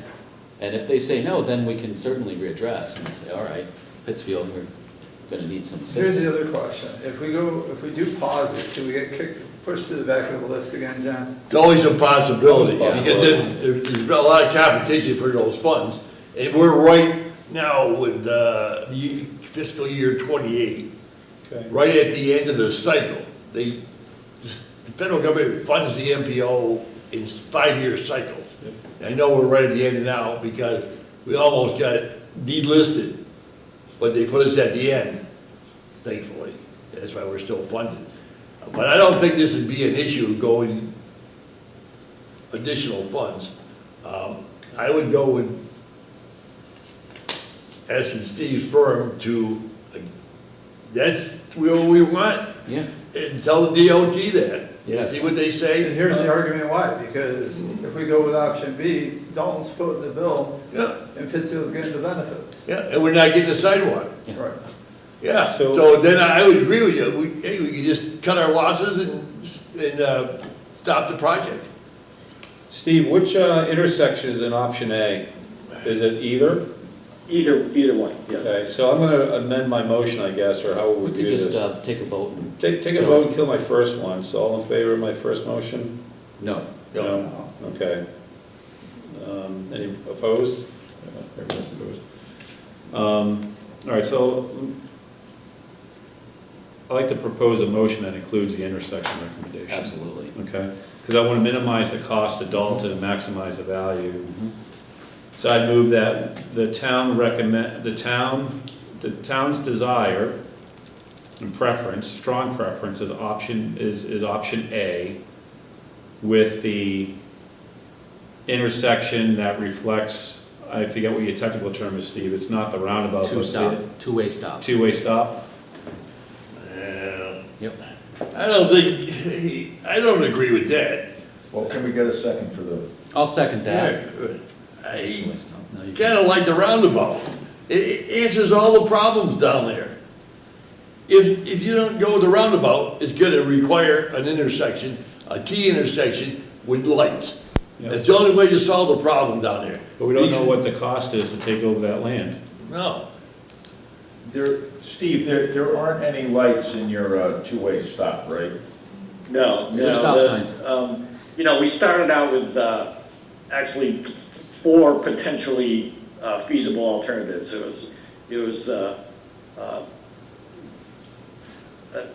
two-way stop, all-way stop, traffic signal, and roundabout. And we eliminated the all-way stop and the traffic signal.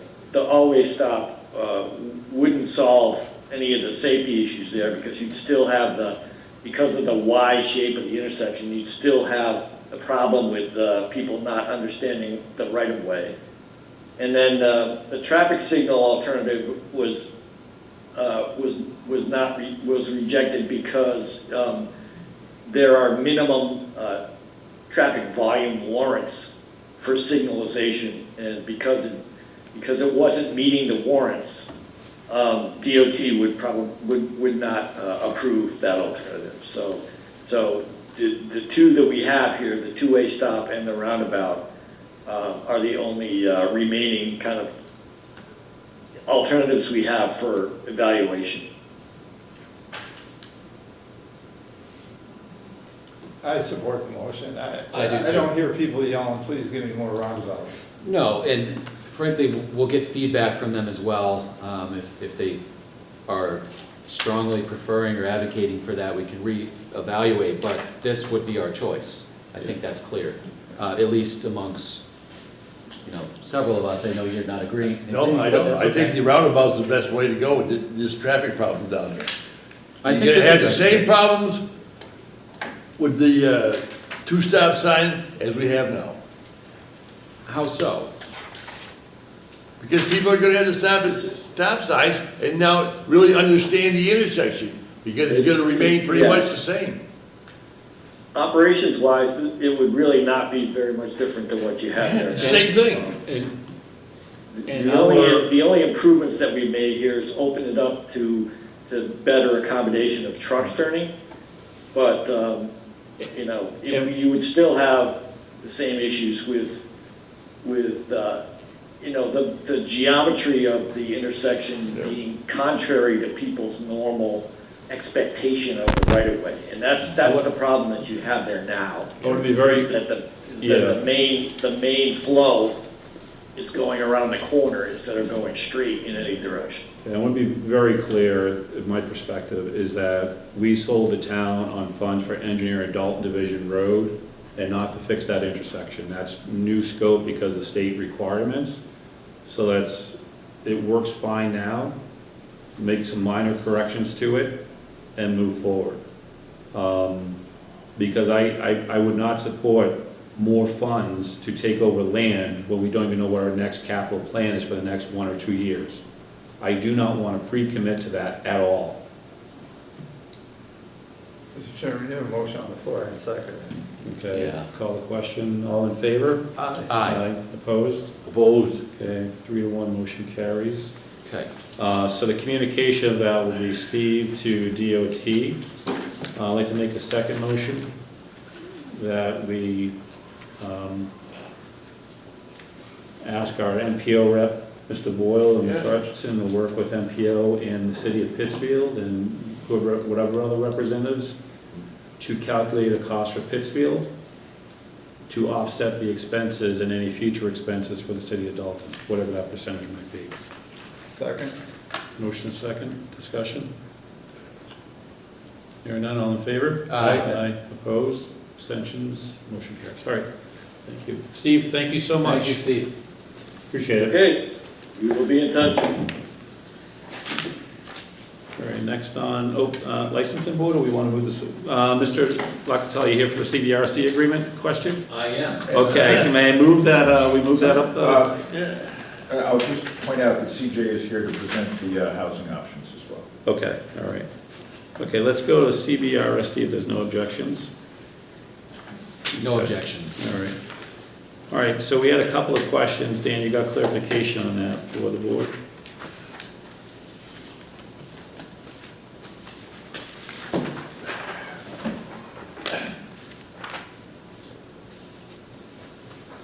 You want me to Yeah, address you this? can, yeah, you can definitely. Yeah, so the select board had two questions regarding the agreement in section 1. The regional school district herein, after sometimes referred to as district, shall be comprised of all grades from pre-kindergarten through grade 12. So the question was, does this change obligate the member towns to funding pre-K programs district-wide if this agreement is adopted? If so, what is the projected financial impact to the member towns? The answer is this is a fee-based service for pre-K, so no impact to the operating budget. So that's that one. Do we want to discuss that? Anyone have any Yeah, questions? do we have any, there's nothing in the regional agreement that specifically calls out that fee-based service. So I'd like to propose that we ask for language in the regional agreement that calls that out. In whatever appropriate section, that's a fee-based service for pre-kindergarten. And the reason to call it out is because this is the 7-town agreement of how the school will operate. Mhm. If we don't clarify it now, who knows committee leadership in the future, and things of that nature. Thoughts? I agree with that. Yeah, I mean, if there's any potential future financial impact, we'd want to know that it is a fee-based service to avoid any potential future. Yeah, so clarify the financial agreement impact. now, and it could be changed down the road if they decide to move to fee-based service. I mean, the answer's great, I like the answer. Yeah, but it's not in But the if it's not agreement. in the agreement, then Right. it could certainly change, right? Ms. Rock, any comments on that? one? I'm not representing the school, I'm representing the town of Dalton, Okay, all right. because I'm a resident and I'm vested Yes. interest in this. This is the way it's operating right now. It's been operating this way for decades. Actually, pre-kindergarten's not in the agreement today, Understand? right? But it is a fee-based service, which is understood. It is right now. Right. And you're absolutely correct. State might come down in 10 years and say, all schools, all public schools receiving state money have to provide a pre-K. Okay. That might happen. Yep, agreed. I don't see us doing it unless the state mandates it, but it might happen. Yep. Be a significant cost, obviously, and be brought before the towns before you do it. Yeah. I don't see any problem with the way it is right now. I mean, everybody might want that eventually if the state pays for it, and they typically will do that. Sure. So I wouldn't worry about it. Okay. I'm gonna make a motion that we ask for clarification for the fee-based service to be specifically in the agreement. Second. Motion second, any discussion? Well, taking Mr. Lechtel's feedback in mind, it's been operating in this manner for decades. It would seem to be in bad faith, it would be in bad faith potentially for the district after the implementation of this agreement to then turn around and start proposing It changes is- in the operating budget to fund the pre-K. But it is not in the current regional agreement. I'm saying in this proposed regional agreement. Right, so if I become a new resident and I see pre-kindergartens in the regional agreement, I'm gonna expect those services for free from the town because it has nothing else. This is how the towns operate together, so it has to be really clear. If we talk about good faith intention, I'll go back to asking for budget roundtables, which the school committee has decided not to do this year because the agreement's not in place. So I think we need to make sure it's black and white in the original agreement. I just don't see the downside of just having them put it in. Yeah. There's no downside to having it just listed there. It's just listed as a fee service, they could put it right in that same section. Pre-kindergarten is a fee-based service, period. And we also through kindergarten through 12th Where would grade. it go? Where are you proposing? The type of regional school agreement. So the regional school district, herein after sometimes referred to as district, shall be comprised of all grades from pre-kindergarten through grade 12. That statement says they shall provide those services. It does not say they shall provide kindergarten through grade 12 and preschool or pre-kindergarten is a fee-based service. Contractually, that language says they shall provide pre-kindergarten services. I just don't, if that's the way we're operating now, I don't see the downside of just putting it in there. Yeah, just put a fee-based service in there somewhere. Okay. Fair enough. Any current debt? Did you, there was a motion and a second on that. Oh, yeah, motion second for the pre-kindergarten debt. All in favor? Aye. Opposed? Abstention? Motion carries. Okay. All right, next section was the incurring of debt, and this is very dense legally, but here we go. The committee may vote to incur debt consistent with the terms and conditions of MGL Chapter 71, Section 16, at the time of taking action to incur debt, and except for the incurring of debt in anticipation of revenue, the committee shall follow the process that appears in subsection D of Mass General Law, Chapter 71, Section 16, unless by a 2/3 vote, the committee chooses to follow the process that appears in subsection N of MGL, Chapter 71, Section 16. And I guess for the benefit of the audience, the two processes are essentially subsection D of Mass General Law, Chapter 71, Section 16, is basically one member town can vote to not approve a debt authorization or borrowing of money, and it would kill the proposal, right? Whereas subsection N of Mass General Law, Chapter 71, Section 16 is a simple majority vote of all the voters in the district. So the questions, so this is what we asked was, after following the process that appears in subsection D of Mass General Law, Chapter 71, Section 16, a proposal for the incurring of debt is not approved in one member town, can the school committee pursue a 2/3 vote to shift to following the process that appears in subsection N of Mass General Law, Chapter 71, Section 16? Or are they bound to follow the originally chosen process with any future proposal, even if it is the same as the prior proposal? So the response from legal counsel, it's a very simple response. The committee can shift to subsection N via a 2/3 vote if the initial vote pursuant to subsection D fails. So they can, after one member town says we don't agree to taking on the debt, the committee can then say, well, with a 2/3 vote, we're going to shift to the other process of a simple majority vote in all the towns. But there's a follow-up further, is following the process that appears in subsection D, Mass General Law, Chapter 71, Section 16, the default process, or will the school committee evaluate the appropriate process path on a case-by-case basis, depending on the circumstances of the request? And the response from legal counsel, the language essentially makes D the default process, meaning one town can, shoot down a debt request. However, the committee can choose via a 2/3 vote to use subsection N instead, even if the process under D has not yet been used, similar to the vote for the Wacona High School. And that's, And that means a cumulative, not a individual town it's vote cumulative, 51% of of the the 7 total member towns. voters voting in the, Correct. in the district, Yes. not one town votes against it. Yeah. I mean, they can vote against it initially in the other process and then kill it.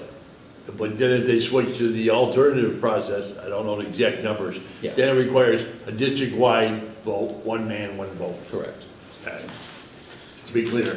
Because of the clarity issues, or lack of clarity issues for some of the small towns during the school vote, I'd recommend that we I'd motion that this clarity is included in that section of the regional agreement. What clarity is that, Joe? What I just said? Yeah, so if you go to the regional agreement, John, it doesn't have this clarity that's on, that what Dan just went through in the agreement. So, the committee may vote to incur debt consistent with the terms and conditions of Mass General Law, Section 16, the time taken action and except for incurring of debt in anticipation of revenue, the committee shall follow the process that appears in subsection D, which is any one town can kill. Unless by a 2/3 vote, the committee chooses to follow the process that appears in section N.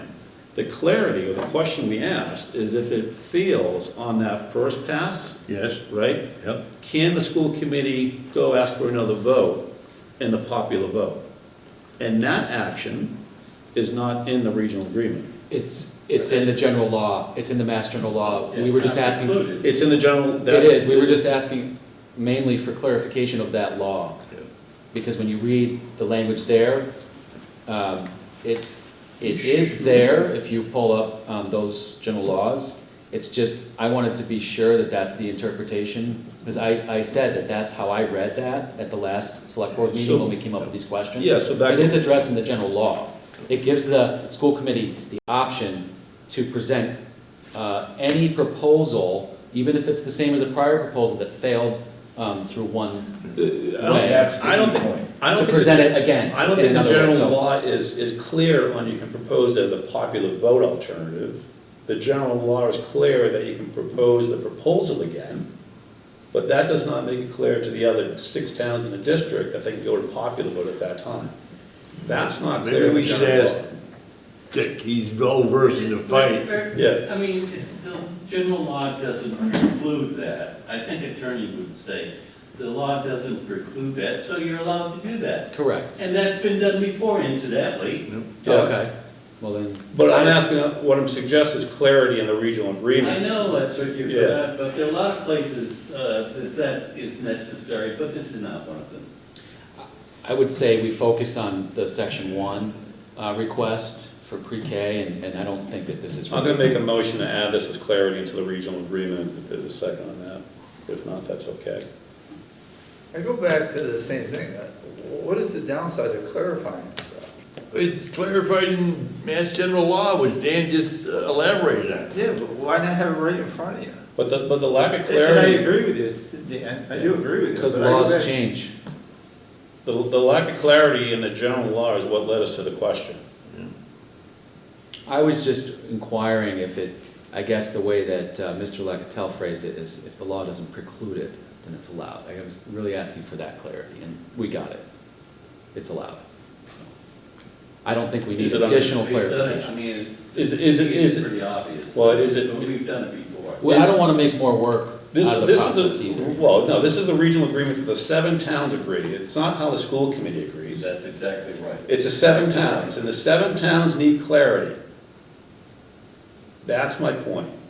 And it's as simple as adding a clarity in it, what process our school committee is expected to follow, or could follow, if these steps were to happen. Because if I read the Mass General Law, I'm interpreting it as that they can't switch process. They can re-propose a proposal under the prior decision of town by town, and they can't switch to popular vote. But this clarity says they can switch to popular Yeah. vote.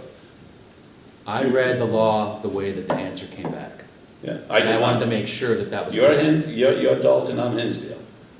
We got a Well, problem. Look at it this way.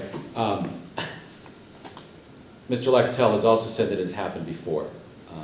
There's precedent as well, so. You're Dalton, I'm Hinsdale. We know what happened on the school vote. And we know the rigmarole we went through to try and figure out ways to navigate that. I think we really need clarity in this agreement. But I made a motion, there's not a second yet, so. I'll second it, just, so we can have a vote. I mean, I don't agree with it, I agree with Dan and Dick, that it's clearly stated in Mass General Yeah. Law. The committee has done it before, they're well aware of the procedure, and that sounds good enough for me. I'm satisfied with the response, personally, and as a member of the select board as well. Okay. All right, motion and second, any further discussion? I'll add that the more clarity, the better for 7 towns to manage the school district. And I think that's a very important factor, considering the lack of understanding of the existing regional agreement when we went through the school vote. So clarity does not hurt at all. This is our agreement with the other 6 towns, and then together it's the agreement of how the school will operate and function. And as laws change, the regional agreement should reflect those changes in law. Yeah, But until that time, this should be able to be commonly read by a common person on a select board. yeah, but if the law changes, it'll supersede whatever we have in the. I agree, we'll supersede it, but it's clear how we will operate until that occurs. Call the question. Okay, all in favor? No. No. Opposed? No. All right, 2-2, motion does not carry. Okay, thank you. Thank you, Mr. Lagatel. Yeah. Are you done with those are all the questions? Those are it, that's it, now we'll send it, do we need a motion to move it to legal review, or do we have to wait for the school committee to come back with recommendations on the pre-kindergarten?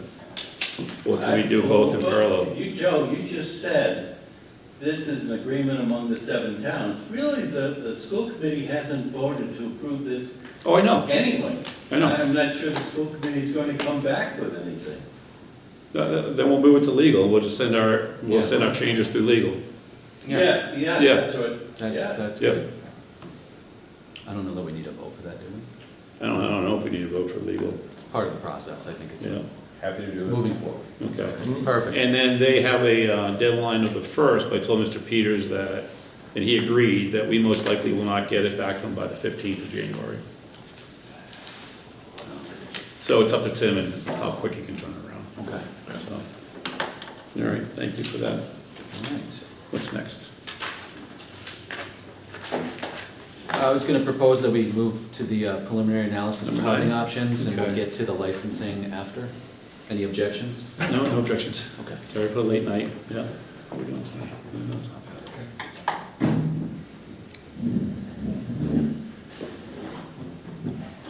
Good evening. For the record, my name is CJ Haas. I'm with Berkshire Regional Planning Commission. I oversee our community planning programs. So essentially, what that means is, most of our work is related to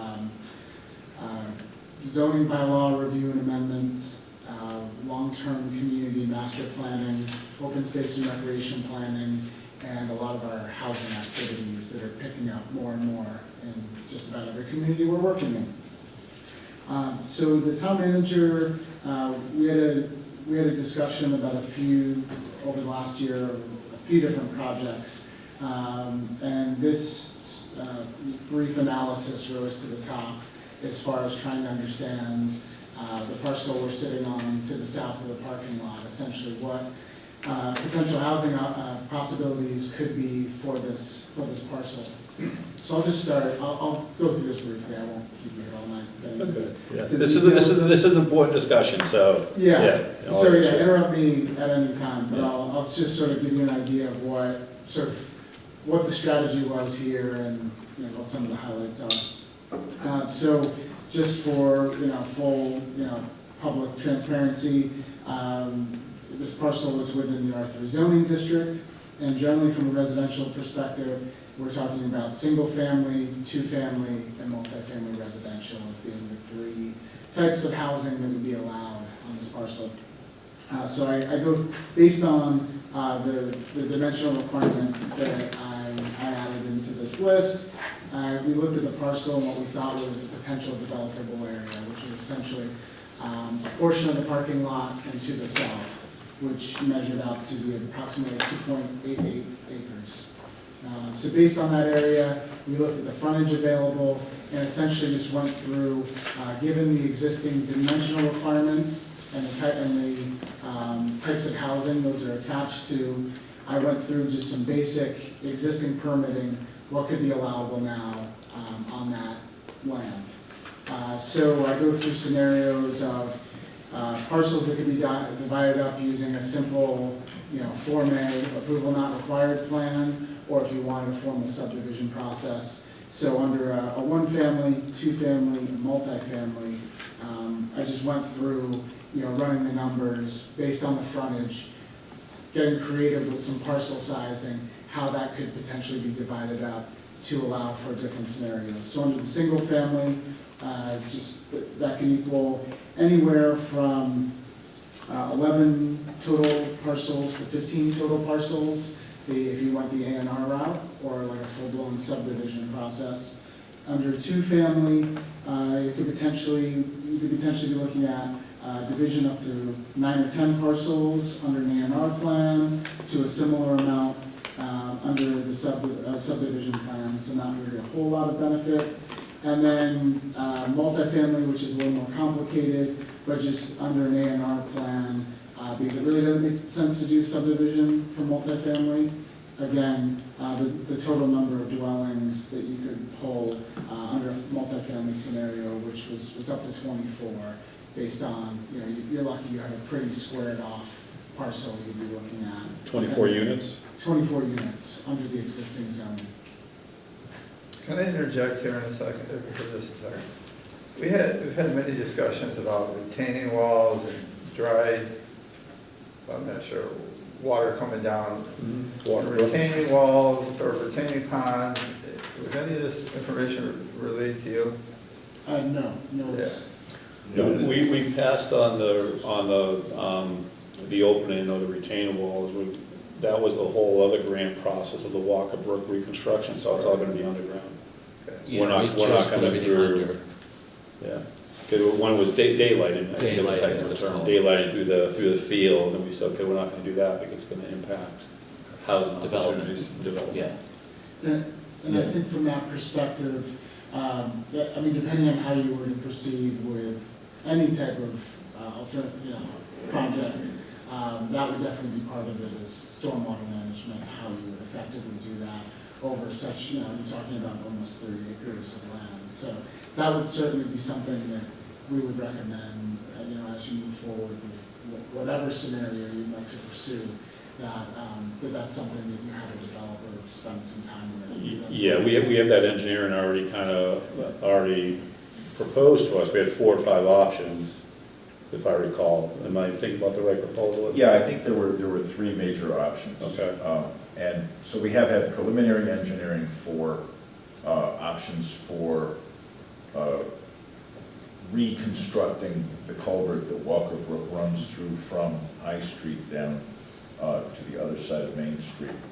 And right now, the favored option was going along the streets, which makes a lot of sense. It makes a lot of sense to be able to repair them if something goes wrong, and or repair whatever pipe if something goes wrong.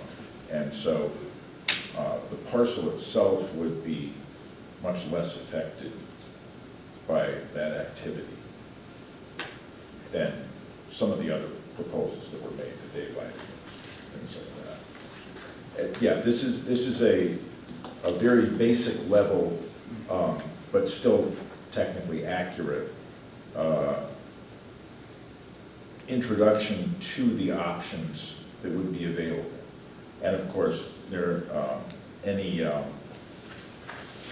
well, if you can go on, we'll talk about some of the more creative solutions that might be worked into this as well.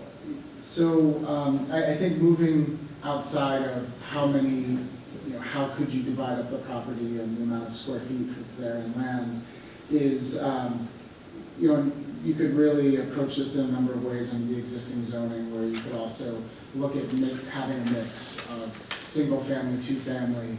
There's ways you could fit all 3 into that area if you're looking for some diversity in housing units. And we weren't, a lot of this comes down to is what, the town's goals moving forward. But, right now we're working sort of on the housing planning side, and West Stockbridge, Sheffield, Adams, and all communities of all shapes and sizes. And the big takeaway is diversity in housing choices, so creating units in all different sizes. So that's something that can be explored further as well. but I just thought it was worth, even under the existing zoning. When you look at housing options and affordability in the county, which would you kind of, I mean, the single-family home certainly, pretty clear. Multi-family home, I take it there's investment, there's renters, so more opportunity for housing in Berkshire County. Which one leads itself better to solving or begin to chip away at our housing issues in the county? I would say the density that the town feels comfortable with, but generally the more dense, the better. When I say dense, that can be viewed as negative a lot of times, but even for a town that's this size. So something that really maximizes the number of units in an appropriate scale to fill that property. So yeah, the more you, and the size of the units as well. It's not even just the number. Right. It's, when you're talking about a 1,500 to 2,000 square foot single family home versus, town, in a situation where maybe to fit townhouse type units that are 800 to 1,000 square feet. Smaller units, different size units lend themselves to also more affordable. One of the other things that's come up, sorry. This was discussed years ago, I think 2016, to be exact, and they talked about market rate housing, and the neighbors and the residents overwhelmingly wanted single residents out there. And that's what we had planned. We actually had somebody plot out single-family lots out there also at one point. A little history of that. Was Yeah. that? Oh, yeah, go ahead. Yeah, Mark's exactly right. There was a lot of opposition. In fact, they rescinded our initial unanimously voted town meeting plan to build 23 houses, 23 units on their property at market rate prices. A group of what I consider small-minded citizens developed a petition, took it to the town meeting, and got the plan rescinded. So there's still a lot of bitterness over there and division over there. But that's in the past. What's in the future is there's a great deal of sentiment. I don't know if the board's aware of it or the town manager, in the neighborhood and in town, for the town to retain that property for future municipal use. Period. Someday, it's not in the near future, I'm sure, a public safety complex, possibly town offices, not a town hall. It's always had the town hall, but town offices and things of that nature, possibly a library, and there's a strong sentiment, real strong, by the neighborhood and the town in general, to retain that personal property right dead center in the middle of the town for future municipal use. So all this stuff about houses and sizes is, I think, irrelevant, because I think there's no future in it. I think and I don't know for sure, but to your point, Mr. Bull, I think that there was, well, you guys correct me if I'm wrong, because this is what I've heard, I don't know how true it is. When we demolished the old school for $1 million, that there was a commitment that housing was gonna be the priority here in order to build up more of a tax revenue to repay those funds. So I think we do anything different, we have to go back to town meeting to propose or suggest adjustments with all this other great detail that we have about number of units and the detail we have and possible other alternatives. I think would have to bring it back to that cycle, right? Yeah, I believe so. I think housing's the way, personally, and also as a member of the board and a voter who attended that meeting, who voted to demolish the old Dalton High School and build housing. So whichever way we decide, or in terms of mix of uses or mixed types of housing, or all single family or whatever, that's obviously what we're talking about now. But I think housing, from my view, is what's on the table. I don't see. So it's been decided that's what's gonna happen to that It was property. decided by voters at a town meeting. It was. We should get the minutes from that Yeah, town meeting. you're right, that committee, yes, Bob Bishop was chairman, they did recommend it, and there was a plan that was developed, and it provided for six lots, of single-family houses. But with the wetland problem, we've been told that that's probably down to half. Yeah, Because you can't build in the wetland area, which has never, it hasn't been resolved yet. So we're talking about a minimal amount of single-family houses there on a valuable piece of municipal property. Well, it's And not, again- it's not a wetland technically, and second, we're addressing the drainage issue with the Walker Brook reconstruction. Third, what I'm reading here for single-family options, minimum, based on the presentation, 11 total parcels, so that'd be 11 units of single-family housing. Yeah, I Correct. mean, that's based on the zoning and Yep. Form A plan. But with the potential to do like a subdivision layout, maybe get to 14 or 15.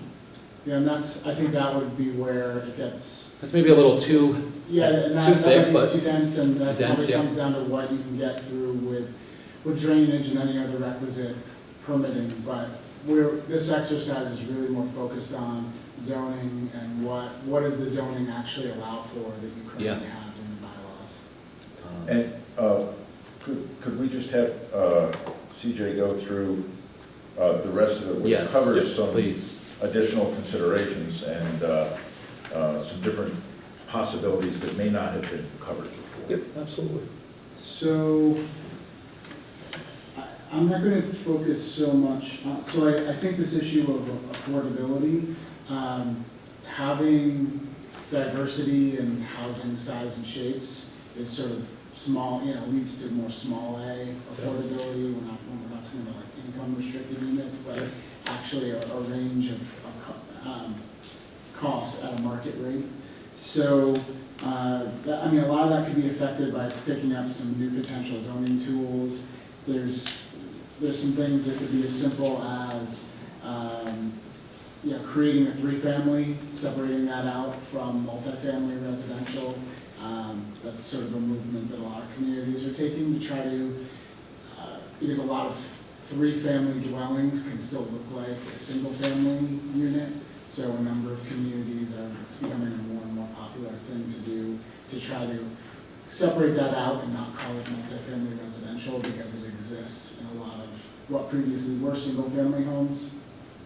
Getting creative with cottage courts, which are really something that takes advantage of looking at a larger piece of land and having communal, sort of like on-site,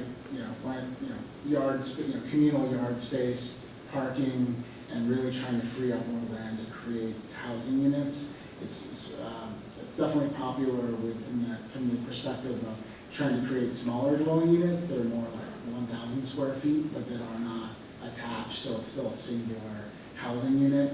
It's something that Williamstown, just more locally, has tried to get through town meeting. I don't think they were successful this year, but they're certainly trying to get creative with housing types. So I know So that off the top of my cottage head. court would require a new zoning category? Yeah, all of these would require actual zoning amendments under number 5, possible alternative zoning tools. Yeah. So whether it's a 3-family unit, cottage court, trying to create some more flexibility in the existing multifamily category, or just trying to allow for something that allows for like attached, what you might view as a more townhouse style unit, where they're attached single-family homes.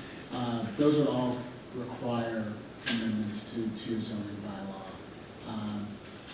And I think it's also worth mentioning, especially related to that last one, is that, again, that's something where that could be, it doesn't necessarily mean rental when you're talking multifamily. If that's a part of the discussions we're having elsewhere in communities, is they want multifamily, but they want still that possibility of home ownership even in a multifamily scenario.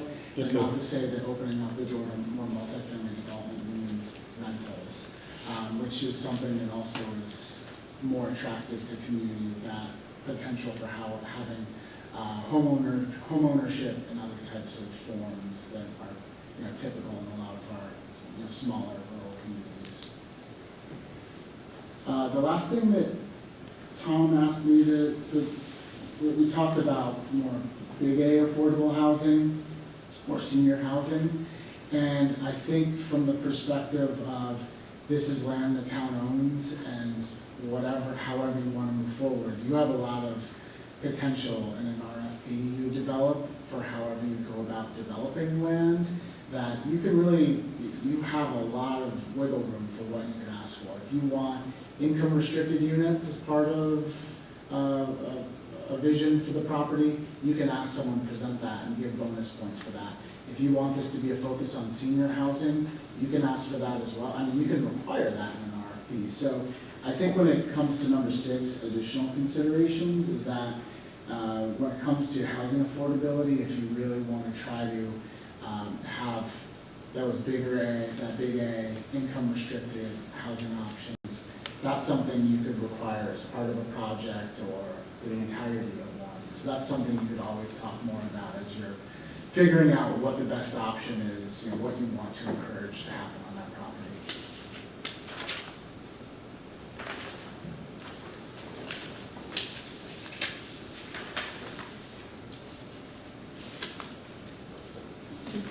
Any questions from the board?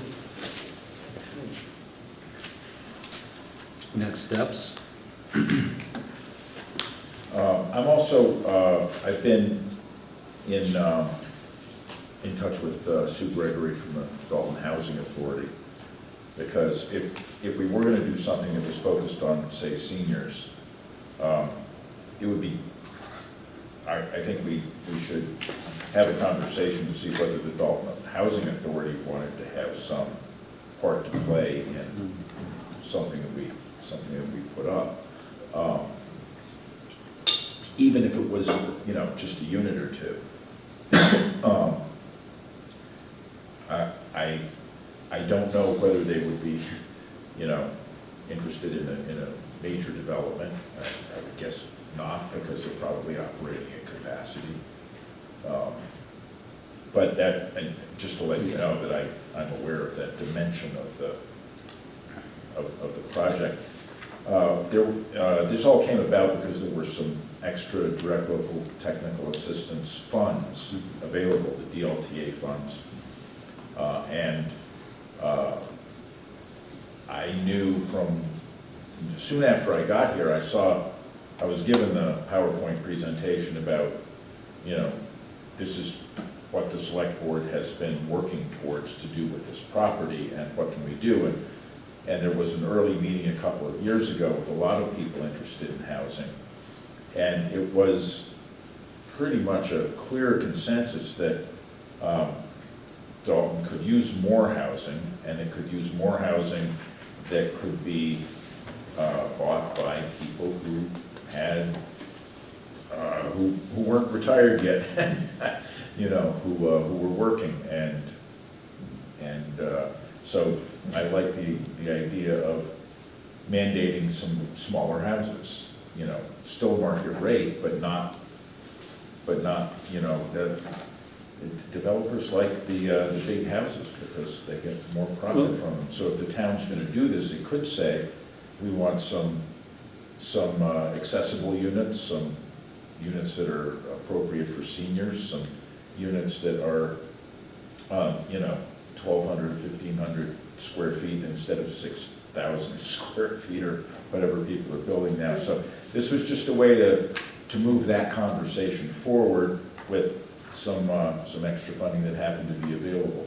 It kind of maps to our master plan, granted it's old, but the first goal in our master plan under housing, Objective 1.1, is to ensure zoning supports a variety of housing options. So maybe next step is that we're early in the process. Do we have enough time to propose a new zoning bylaw for the cottage court structure? Could be an action item now to get ahead of that and get that on the books. I think you're gonna have to have some hearing or public comments on that. Yeah, but we're in December now, so we should have plenty of time to Engage the planning board. engage a planning board, get that process moving, and get ready for town meeting. We should learn more about cottage court zoning category. Who could educate us on that? Do you have an example of that in Pittsfield? No one, I'm trying to think, well, Great Barrington, I don't know if they've been successful. I know there was a developer a few years back I'd have to follow up with them. I don't think that's a project that really moved forward. It was probably about 5 or 6 years ago. That was the closest thing locally where it was an actual project being proposed, so it was smaller unit types. And then from a policy perspective, Williamstown's work, where I know that's something that their planning board is really pushing for, because again, it's about diversity of housing types, sizes, shapes, and they're trying to just do everything they can to just allow flexibility under the zoning bylaws to consider a broader spectrum of housing. An idea of a cottage court, though, could be, if I understand that correctly, and tying the two small things that we're reading, is to, and it goes to one of our objectives, make more affordable housing options for seniors. Because as the seniors are aging in their nice homes through Dalton, they may not want the tax burden, or, you know, they may want to sell, but stay within the community to make a cottage court of senior housing, not a senior housing apartment, but smaller homes and a shared outdoor space environment as well, right? The cycle we're seeing in every community right now in the Berkshires, for the most part, is just because over the last 50 years, we've barely built housing that was not detached single-family homes. So anyone who's aging out of their space and would like to downsize, whether it's to an apartment, a smaller single-family home, which can come in all kinds of shapes and sizes, it's just not possible just about anywhere, because we've just not been building housing, because we haven't had big population increases that typically would support that. So it's sort of the same discussion we're having when it comes to accessory dwelling units. I think we're working on 5 different bylaws right now in different communities on making ADUs easier to construct. Yeah, we just passed our bylaw 2 Yeah. years ago, I think it was, Yeah. but I haven't seen much construction in that, using that bylaw yet. Yeah, and I haven't looked at that. The issue a lot of communities are seeing is they went, some of the requirements, and they went only allowable via special permit. So the next step a lot of communities are taking is just making it by right under like specific situations, just to try to open the door to being a little more flexible. And we just did that in the town of Washington. We're talking in Adams, West Stockbridge, Sheffield. We just developed a bylaw that's going to probably the next town meeting. So that seems to be the movement, is just trying to make it easier to build housing as well, and less special permit requirements that are just an unpredictable process. Yeah, we're by special permit. Yeah. Is this being presented to the planning board?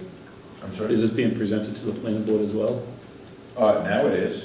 'Cause- Yes, it should be. But I wanted to bring it to the. Oh, goes first, okay. I so think that's it's First, because Definitely should go to the planning board, it's and a policy that I was given to understand. Yeah. So. in a future agenda item, whoever we can invite, maybe that's you, I'm not sure, just to educate us a little bit more on the cottage court zoning category with some real world examples, and kind of give us a sense of what that density looks like, and maybe some real plans that people have built, and some photos and stuff, just to get a sense of what it looks like and feels like.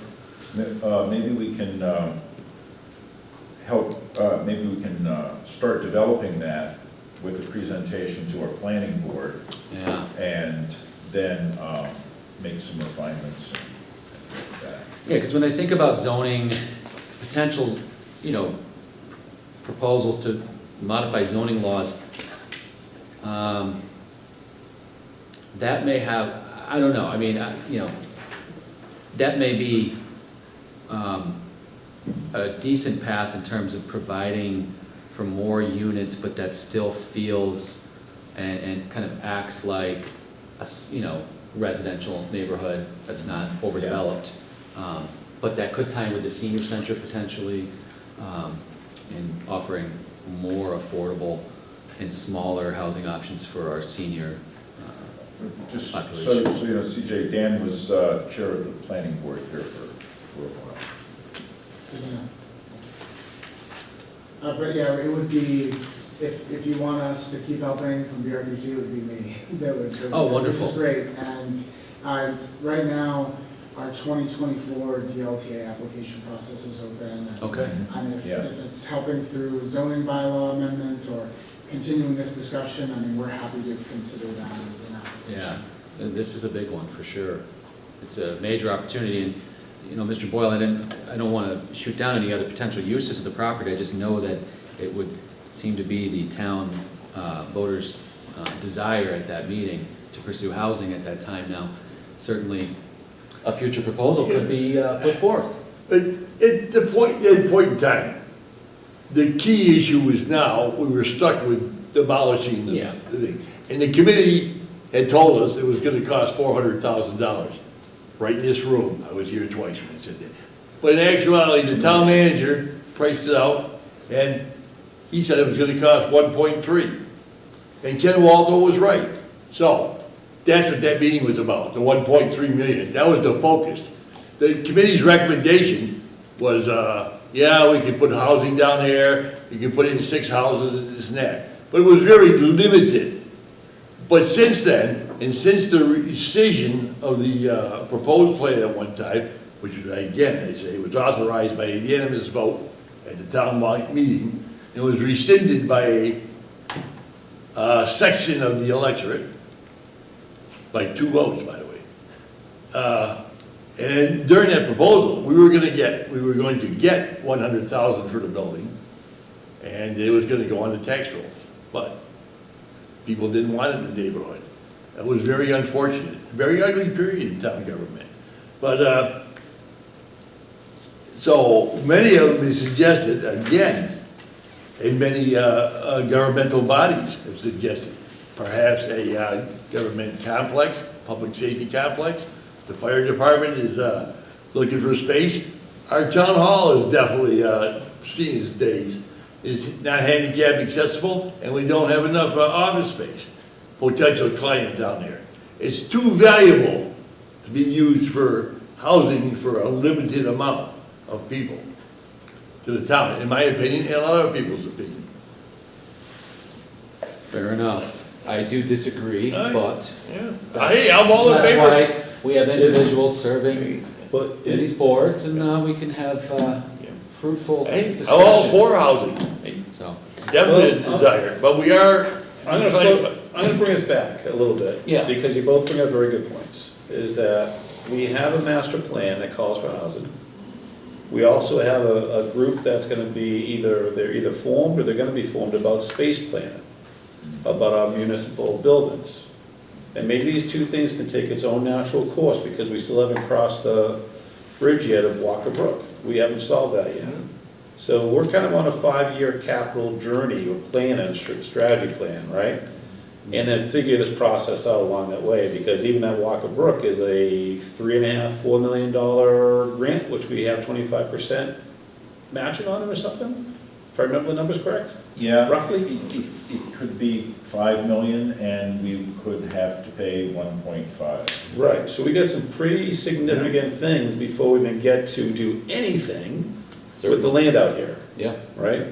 So I think we get some ideas and some things, but I think we can also get ahead of it, especially if we look at some creative zoning bylaws that we can put in that parallel track and have available for other sections of the town. Get ahead of it, yeah. Get ahead of it, right? And all the more reason to leverage this resource to create future tax revenue to offset these expenditures, the expenditure to demolish the high school, and now the expenditure to redo Walker Brook, so that we can use this parcel. So all the more reason, I would say, to advocate for housing and not a municipal building that would not bring any tax revenue to the town.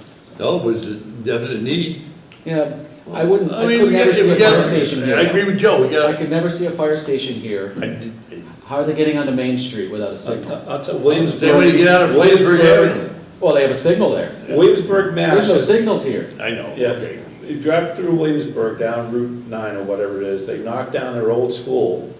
It's a beautiful parcel, and what's sitting there? Fire station, Beautiful fire station. right in the middle. Yeah, I was there for years, but that was gonna be, yeah. But, you know, things change, but we have to kind of, you know, I think we got a lot of Yeah, good a lot wheels of- in motion, right? Definitely. So Great discussion, though. Yeah. And wonderful presentation. Thank you so much. Thank you for that detail, learned a few Yeah, and things tonight, so thank I you. agree. I like to see more of that concept you just discussed, you know, the layout and stuff like that, the Yeah, size of, get educated. the size of the houses, the size of the parcels they're gonna be on. Hey, I don't think we should, you should never casually suggest a modification of the zoning bylaws. I mean, they're pretty tried and true for years, and they've served us well. And they protect the individual homeowners as regards to depth and frontage and et cetera, et cetera. You know, we don't just want to throw out there things that are germane to the community in general. Yeah, you definitely don't want to do things without a lot of thought and consideration and conversation. And But families and community support. We still have- understand, as it becomes less affordable to live here, we have to think about widening that tax base, and how do you do that? You create more housing. Look, I'm on the DRA.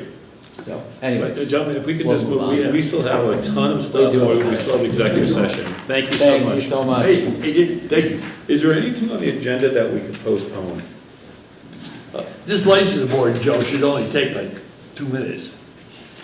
Okay, I'm just Yeah. quickly I scanning. think we can move through the rest of this quickly, actually. Okay. Yeah. That would be next. Yeah. All right, A okay. simple motion by Dan to renew all annual Yeah, applications all right. as presented. I need a motion to open as a license. So moved. Is there a second? Second. Okay, all in favor? Aye. Okay, alcohol license approvals. Mr. Chair, you will find in the licensing folder, the first page is a memo, and that lays out all of the licenses for you. Yeah, well, all I see, I've been reviewing it, there's no changes, except one of them is closing, evidently. Is Yes, that the summary? yes. So, I mean, just And everyone's met a all their motion to renew requirements. as presented would be in order, I think. All right, Mr. Chairman, I move that we approve the, let's see here, the all alcohol, common victualler, entertainment and game machine, jukebox, and Class 2 auto licenses as presented. Is there a second? Second. Motion second, any discussion? Just one quick observation, Joe. Yep. If we don't do this right now, we'll have to come back and do it. We've got to do it now. That's what I would propose. Is that second? Yeah, Yep. okay, we have motion second, any further discussion? Hearing none, all in favor? Aye. Opposed, abstentions, motion carries. Okay, great. Okay, so that section is, okay, so we just approved everything. Okay, a motion to close as a license. So moved. Second. Okay, motion second. Okay, all in favor to close? Aye. Aye. Opposed, abstentions, motion carries. Number 12, KP Law, the request for determination and consent pursuant to rules of professional conduct, town council representation of Windsor and Beckett regarding the CBRSD, now be regarding this regional agreement. Yes, Windsor and Beckett have asked for KP Law's input. In order for them to give the input, they have to get the written consent of the select boards of all the other towns in the district. When I send the CBRSD agreement to Tim, which I was requested to do this evening, they will have to make the same request of all the other towns. Motion to. It might be good, just for me to keep in touch with the town administrators of Windsor and Beckett and see what KP Law says about the agreement to them. Mm-hmm. Okay, you need All this signed? Motion to approve the determination as presented from town council One is for Windsor and one is for Beckett. for both Windsor and Beckett. Okay, is there a second? Second. Motion second, any discussion? Hearing none, all in favor? Aye. Opposed, abstentions, motion carries.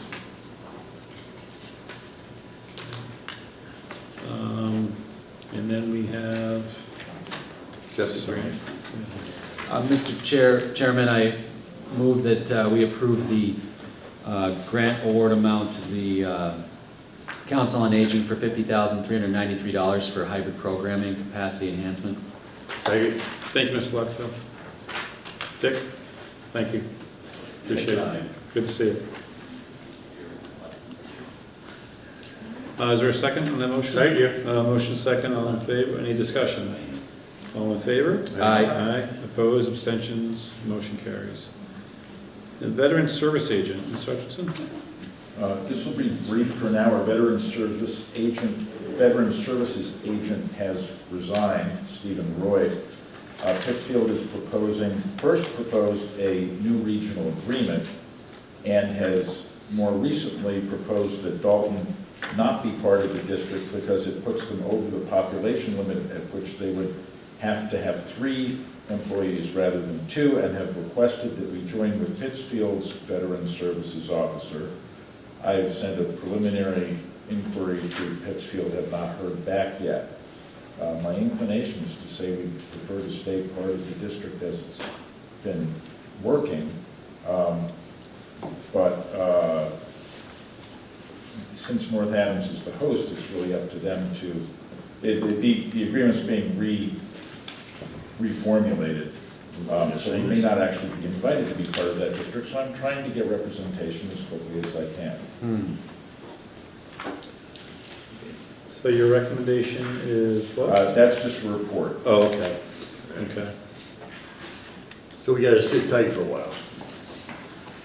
Yes, and it's not a great situation for veteran services. All right. Oh, I believe, and I presented to Pittsfield, it will still be part of the current agreement through the end of this fiscal year. That's what I'm assuming, but if we're going to do something different, it's going to take Not a lot.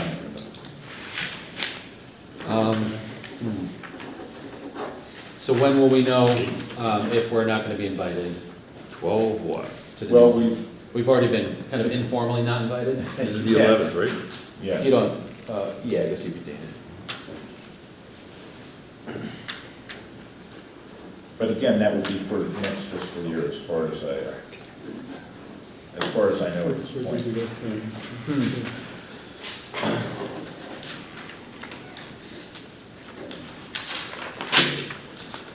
Is there any action that needs to be taken by the board this evening on that, or is it just No. informational for now? No, just informational because It's good to know. Yeah. Keep us posted. Okay, I'm just teeing up the, Brittany, if you can let me in, am I in now? Got it, okay. So what I'm gonna do is,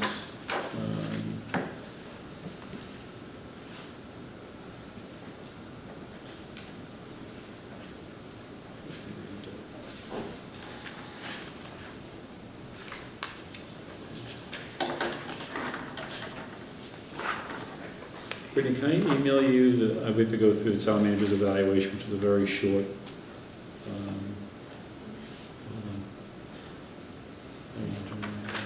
Share my screen, maybe I do it this way.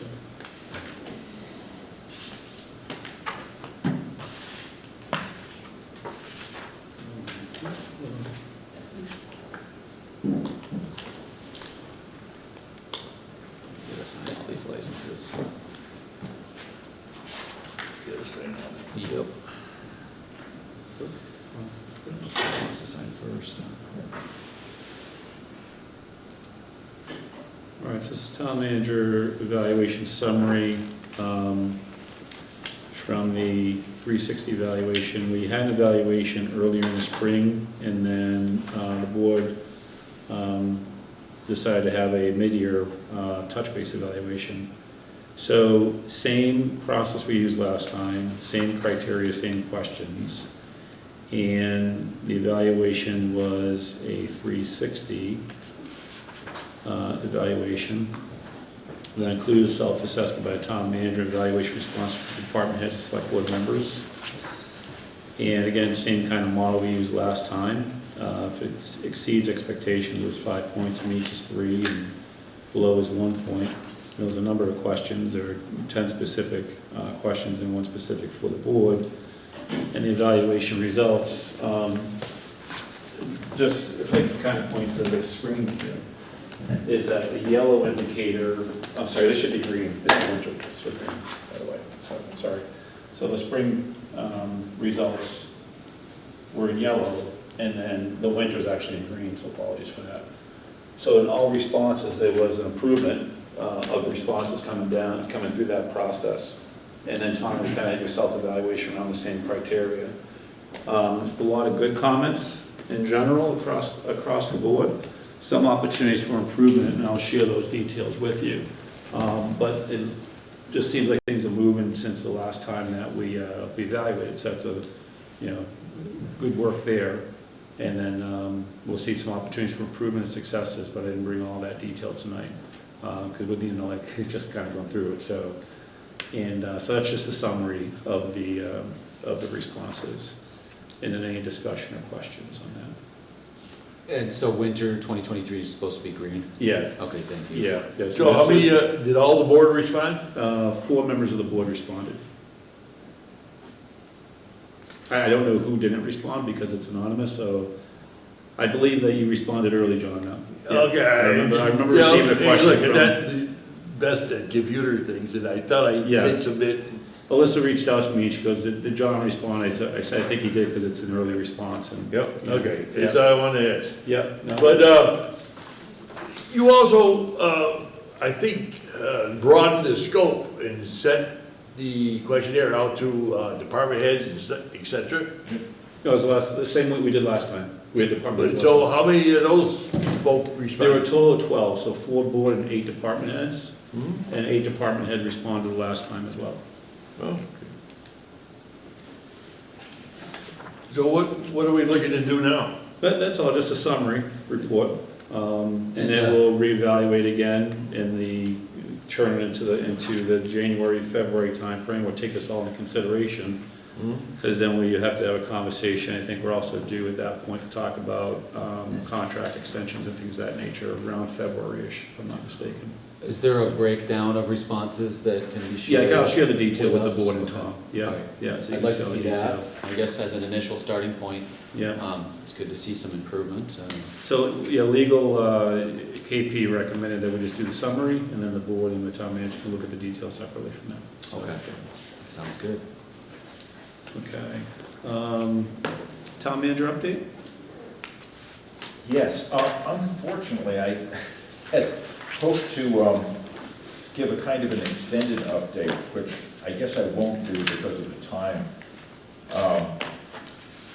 I will post it on the website, as I always do, and I'll encourage you to look at it. One of the things that I don't usually do is report on things that are in process but aren't making headway, just to say, yeah, nothing's happening on that, nothing's happening on that, nothing's happening on that. I have included all of those things in here with a kind of a longer-term update, as well as work that I'm doing with other departments and committees, and some longer-term possibilities for projects. So this is very heavily project-based. Let me just skim through it to see if there's anything. I want to give a shout out to Alyssa for organizing the volunteer brunch. 65 people signed up for it, and almost all of those people actually showed up. Yeah, and apologies I missed it. It was the children's Christmas at the hospital. Yeah. So, I want to give thanks to those who donated to the raffles: Kelly's Package Store, Dalton, Ray's Tanning, Green Ridge Variety, LP Adams, the CRA, Zinke's Pub, the Dalton Restaurant, and Porta Via. I want to mention, I spoke with Jim Driscoll about hiring for the fire chief position and the tower truck situation. They are interviewing 3 out of at least 12 applicants for the fire chief and hope to make an offer the week of the 18th. They're continuing to pursue litigation to recover all of the tower truck money paid to Northern Fire Equipment for breach of contract. Okay. So they're not moving forward with trying to recoup that truck or do anything, just going directly to breach? Yeah. Okay. Yeah.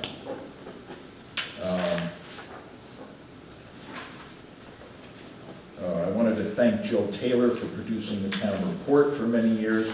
She's stepping down, but now that Alyssa has an assistant who has related experience, we're planning to produce it in-house as well as a town newsletter. So the communications will be ramping up. Nice. Hey, great. The new assistant, she's in there 2 days a week? Yes. Tuesday and Thursday, 8 to 12, is that right? Yes. Good. because of the work in communications, which is kind of new work, the reason we brought an assistant in was to free up Alyssa from things that she was doing so that she could help me with some more things and also maybe not do quite as much stuff. I may ask for more hours for the assistant because there are now new demands on the assistant. Joe, present for you. Yeah, I give a lot, but it's 3 pages, and in the interest of time, I'll send it out to everyone. If you have any questions, feel free to ask, and I'll also post it on the website. Great, thank you, Tom, thank you. And if I can request that the entirety be included in the minutes, that would be helpful. Absolutely. Thank you. Future agenda items. There's a list here that just kind of looking at real quick. Discussion on how to increase attendance at town meetings. And so it's going to be, the date that was requested was actually last January. So maybe you and Alyssa can look at this list and then see which ones we should bring back up maybe. I saw a report in iBerkshires that the Traffic Commission had sent 2 letters to the Select Board, one regarding the election day here at town, at Senior Center, and something to do about parking. I haven't seen letters about either topic. I received them too late to put them on the agenda. So we officially received them now? I'm planning to have them on the next agenda. Yes. Okay. And it's a request for a study, a traffic study for both the Senior Center for election traffic and for Pine Grove for parking. Yeah, cut down all the trees. That's proposed. Relocating. Oh, Transplanting, but they're not going to transplant big trees, so. no, kind of hard. I don't know about that, but. Okay. Items not anticipated 48 hours before the meeting. Nothing here. Remarks of the Select Board. Board members, I just wanted to say to you that tomorrow, or as soon as possible, he's got time, I'm going to go down and personally talk to the director, Fleet Cuss, of the MPO, and tell him our concerns about the Dalton Division issues, and seek his advice and counsel, and I will pass it on to Tom, and he can pass it on to the rest of you guys. Yeah, well, let's just put the update on the future agenda. So if we can do an Well, that'll update. be all the way, you probably want to know what he's thinking. We probably are not going to be meeting until January, right? Oh, yeah, no, we can, oh, yeah, yep, that's a good point. So, That's a good point. I mean, Okay. Any other remarks of the Select Board? basically, we capitulate our position. Yep. If they don't agree to accept option 1 and move towards that goal with the sidewalk on our side, Yep. we are possibly going to terminate this project. Possibly, Possibly, okay. Possibly. I just want to have it clear, and I tell them this. possibly. Okay, any other remarks for the Select Board? Hearing none, I have announcements. Annual car permits, bag stickers, and recycling-only car permits are available for purchase at the transfer station on the town's website. There are numerous committees and boards with vacancies. Please see the town website for more information or reach out to the town manager's office. Is your electricity bill too high? The town has contracted with Colonial Power to provide an electricity plan for town residents that takes advantage of joining with other communities to have a larger customer base for negotiations, which has resulted in prices significantly lower than current Eversource prices. Please note, this may not always be the case. For more detail or to opt in or opt out, visit the town's website or call the town manager's office. I think many people received that postcard in the mail recently, too. Dalton Housing Authority is seeking a volunteer to fill a vacant seat on its board, must be a resident of Dalton.